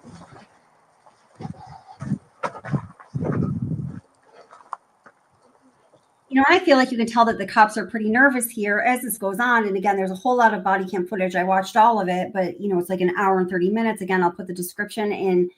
I will put the link to this video in the description box for this video you're watching now if you want to watch the whole thing.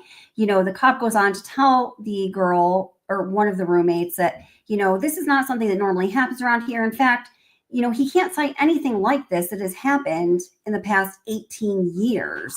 So the cops, I think, are definitely really freaked out.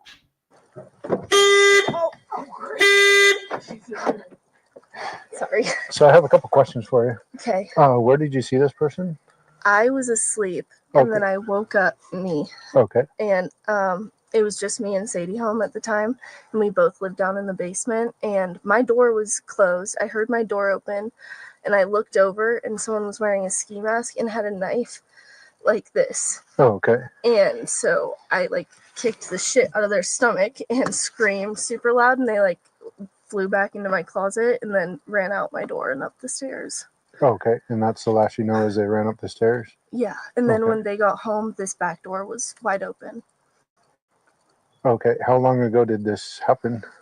Maybe 15, 20 minutes at most. Okay. And so between the four of you, it's the whole house? Yeah. No one else is there? There's another unit in the front, but there's just one person that lives down there. And then the four of us live upstairs. In the front? Yeah, at the front door. There's stairs down at the front of the house. And there's Okay. another separate unit right down there at the bottom. and I think it's like a 1-bedroom, maybe a 2-bedroom. Are the stairs inside or outside? They're outside. Oh, okay. Is there access to that unit inside? No. Okay. 407-453. There is a separate unit with outside access to some stairs. That separate unit downstairs on the front cannot be accessed on the inside.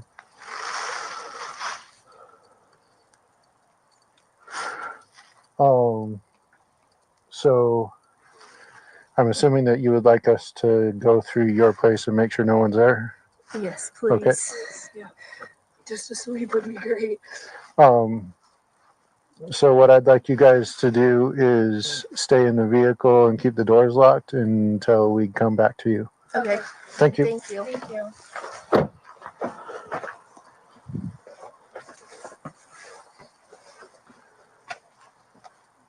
407-453. The complainant kicked the person they saw and the person ran away, and maybe about 15 minutes ago. So we don't know if there's anyone in here, but they would like us to search. We're already inside the back, and I think it'll work well. We do have part of the basement to search as well. Pullman Police Department, make yourself known. Can you announce that they're under arrest for burglary? Pullman Police Department, you're under arrest for burglary and or trespassing. Anaphylaxis, did that sound a little weak to you? I'm not trying to be judgmental, man. I certainly couldn't do the job these people are doing. But usually when we hear, you know, these officers announce themselves, they're like, whatever, police department, make yourself known. You know, and you're like, shoot, like I'd pee my pants. Very messy bedroom. So the bed opens up in an area to the left, and we got a bunch of stuff straight ahead. So she said she was down here when the guy with a knife was standing above her? Yeah, and she kicked him in the stomach.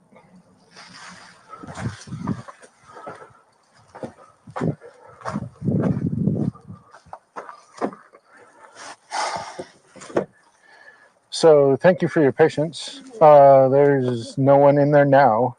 What I'd like you guys to do, if it's all right with you, is all four of you want to come into the dining room, then we'll go from there. Okay, thank you. Oh, sorry. You're good. Sorry, those stairs are kind of suspicious. I'm working. Okay, so you were the person that, okay. Yeah. Did anyone else hear or see anything? I heard them run up the stairs, and I don't really remember hearing them come down. I do remember somebody like running up the stairs, and I didn't know if it was her going to the bathroom or if it was them coming home because I was just laying my bed, like watching TV. And she came into my room and she was like, "Do you guys?" I was like, "No." She was like, "I was like, why?" Joe, Yes. I thought that would you be able to? something. Okay. So what I'd like to do is I'm going to turn my volume down here because it's like really loud in my ears. So you might have to adjust your volume at this point because I'm turning the master volume down on what you guys are hearing. So I'm sorry if that's an inconvenience. I'd like to go with you downstairs so you can show me exactly where things happen. Can you get info from the other three people? Hey, Joe, I'm going to be walking around the outside. Sounds good. So before we go down, in case there's things that this person touched that no one else has touched yet, I'd like you to be holding your own hand so you don't start touching things. Does that I don't think make that they sense? touched anything, Okay. but I think their back like touched my closet, and I really could not tell you if it was a guy or a girl. So spoiler alert, you know what she says here, some of the details that she gives that are different from Bryan Kohberger. So, you know, again, he was named as a person of interest in this case, but the woman here that bravely kicked this person, so, you know, they were disarmed, they fell back in her closet, they soon after fled. She reports him being between 5'3" and 5'6". Again, brandishing a knife, just like Bryan Kohberger. Nothing spoken, just like Bryan Kohberger. She reports he's wearing a ski mask similar to what is reported of the intruder in 1122 King Road. However, this was actively during COVID times. You know, when you see the police officers here in the body cam footage, they are all wearing COVID masks.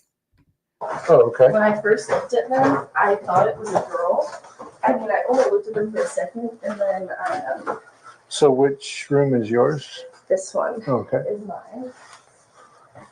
And oh, did you guys open that up? Yes. Oh, okay. I was like, I don't So we recognize wanted to look at every place that a person could be. So I was sleeping right here, and I'm a really heavy sleeper, but I heard the door open. Oh, okay. And I saw someone, like I saw the ski mask first, and I rolled over, and I was like, what the heck? And then I just, they, like, literally.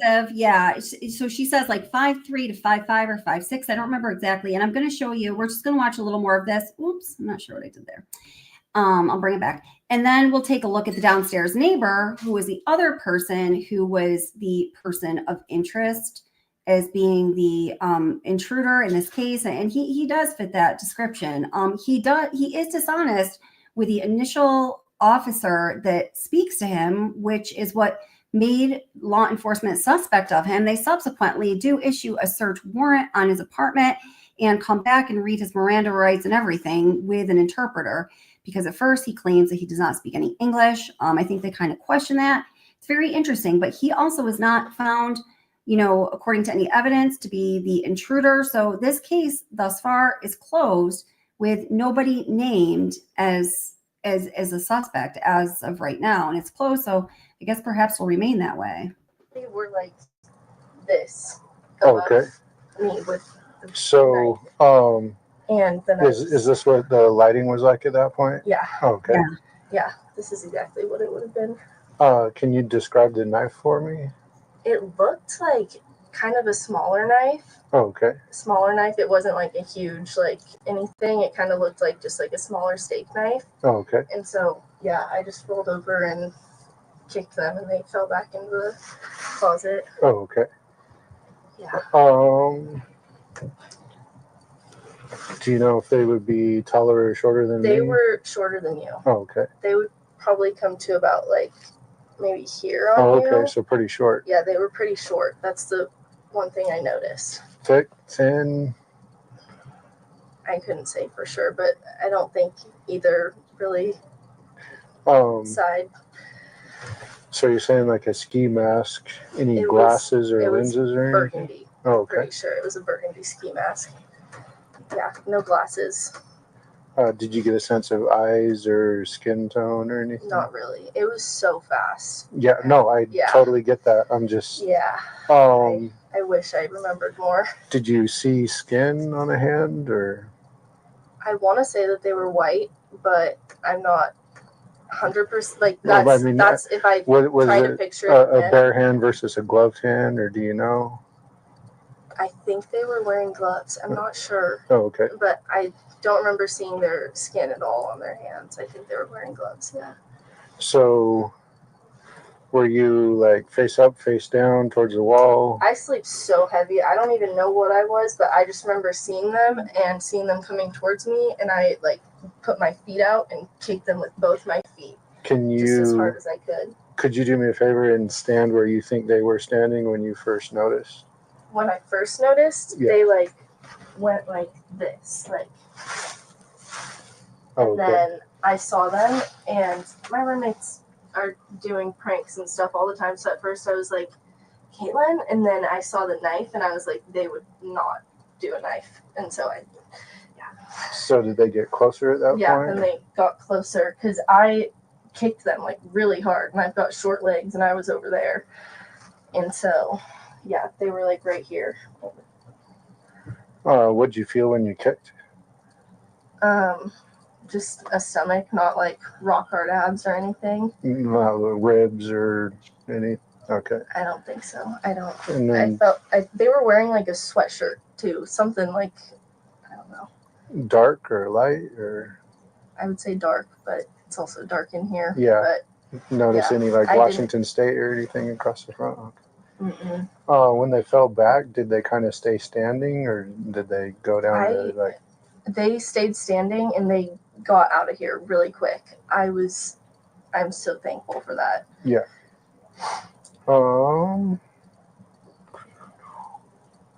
So, thank you. I'm really sorry this happened. I'm glad you're okay. I'm sorry that my room is such a mess when this happens. Do you, this is pretty unlikely, but do you see anything in here that's not yours? Well, I don't know when the blanket got on the floor. That may have been us just making sure there wasn't somebody hiding in your bedding. Oh, gotcha. Can I move the blanket? Yes. This is where they would have been. Yeah, I don't see. So if you see a knife, don't touch it. Okay. Yes. Noted. Yeah, you guys didn't find anything, did you? No. Just got those. I also think that's did pretty. You guys take them down, or did they fall when the? To be honest, I'm not sure which order that happened in, but I do know that we wanted to get in all these places and make sure there wasn't a person there. Well, that's the scariest thing. So I live down here in the basement, and I always check these before I go to bed because I don't know. I'm also a waitress at Zoe's. Oh, okay. And I'm not even a student anymore. I just live here with my roommates, and I'm a waitress at Zoe's. And I don't know. Hence the tip jar. Yes, my tip jar. I don't know. I have a lot of regulars, a lot of people that I've thought before, this could be someone who could possibly be kind of weird, but I don't know. Have any of the weird people come home with you? No. Okay. No.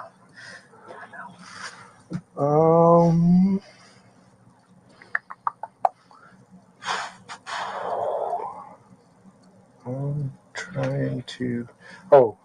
Let's walk out here. Do you know how this window is usually left? Locked. Was it open? Yes. Oh my God. So, thank you for the super sticker, Pepper. I appreciate you. I'm just going to play a little bit more of this so you guys, can get the general gist of what's going on here. And then if you want to watch the rest of it, I'll send you over to Plunder. please don't walk over here because we'll be trying to process this. But you're confident that this is usually locked? Yes, Okay. I have never actually seen it like that. Yeah, it's always locked. Or at least closed. I don't know if it's locked, but that looks more open than it usually is. Okay. Because anyway, it kind of swings this way. So I think it is usually locked. Otherwise, you would see it like this. Yeah. Oh, so maybe they went out. No, because we heard them run up the stairs if they came in through the window. I don't know. It's like. It looks like or maybe because this picture was over there, so they might have brought it over on their shoe, or one of the officers. I don't know. So I don't know if they would have pushed through that window somehow, but I'm going to take a closer look at it. Okay.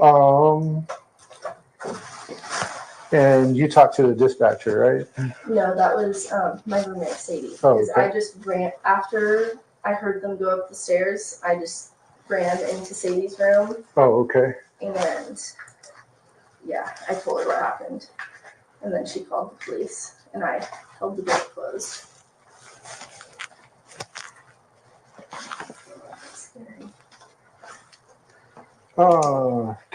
So what's your last name? And your first name? Alex. Is that short for anything? No. Okay. It's my full name. Do you have a middle initial? K. And date of birth? Oh. You're the same age as my oldest daughter. Oh, nice. And can I get your phone number? You mentioned pranks earlier. Wait, sorry. So What you said, yeah. you mentioned like your roommates and some types of pranks earlier. Yeah. So whether it's them or somebody else, is there? No one else but those three would do something like that. And As a I'm- prank. or And- anything. I'm not close with anyone else. And if they had done it, I'm assuming they wouldn't let it go this far. Definitely, they've been crying on the phones with their moms. I think they got hit with blood up by now. So I don't think there's any chance that was a prank. I was assuming that. I just had to ask that Yeah. question.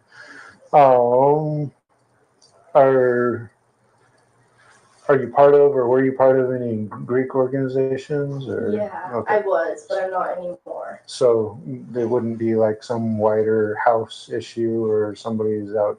No, To get- I left on good terms. They all still like me and everything. So other than some strange customers at work, no. I can't think of anything, and I can't think of why they would come into. Okay, guys, we're on like 2 hours here. I'm going to end it here because my son actually has a friend over. I have to give him a ride home, and my kiddo's not feeling really good. His eyes are all bloodshot. So I just want to go take care of my kid, make sure everything's okay with that, and all of that. So Behind Green Eyes asks, I don't understand why BK was ever a suspect in this case. And I think that Plunder was explaining, I think it makes sense. It's because the crime seemed so similar. Yeah. And so then Behind Green Eyes says, just to be clear, so his name was added after the Idaho murders. Yes, exactly. That's my understanding. Yeah. Yes, after his arrest. Yeah.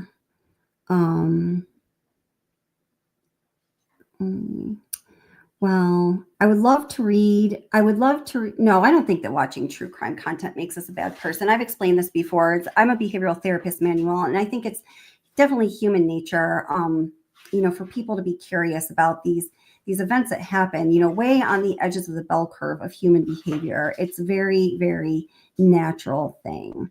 So, yeah. So with that, here, I'm going to post a link to, I just uploaded the video I was talking about earlier that just wasn't ready for this live stream. It's totally different content that was in this live stream. It's the initial reports. I think some of them are rare. I haven't seen them very much at all.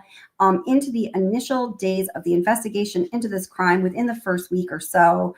I have Kathy Mabbott's first, statement to the public, the first presser by law enforcement, and, the very first news report that ever came out about this case, and some other interesting things. So I'm going to put that link here in chat right now. Link to initial report video. Please go check it out. Give it a like. And give this video a like if you don't mind. If you do like, I appreciate all of you guys. And thank you so much for being here with us tonight. There you go. And there's that link. And thank you, moderators, as always, subscribers, members, and to all of you. Let's see. Thank you so much for being here, for having interest in this case still, and justice for the victims and their families. And we will continue on with this case and others. So 2 years after the arrest of Bryan Kohberger. Oh, well, that was yesterday. It's no longer my birthday, and it's officially New Year's Eve. So everyone has a great new year. I might be doing a live stream tonight. I'm not sure yet. So be looking for that. I will definitely let you guys know, especially the moderators. Everyone have a happy new year. And thank you so much for being here.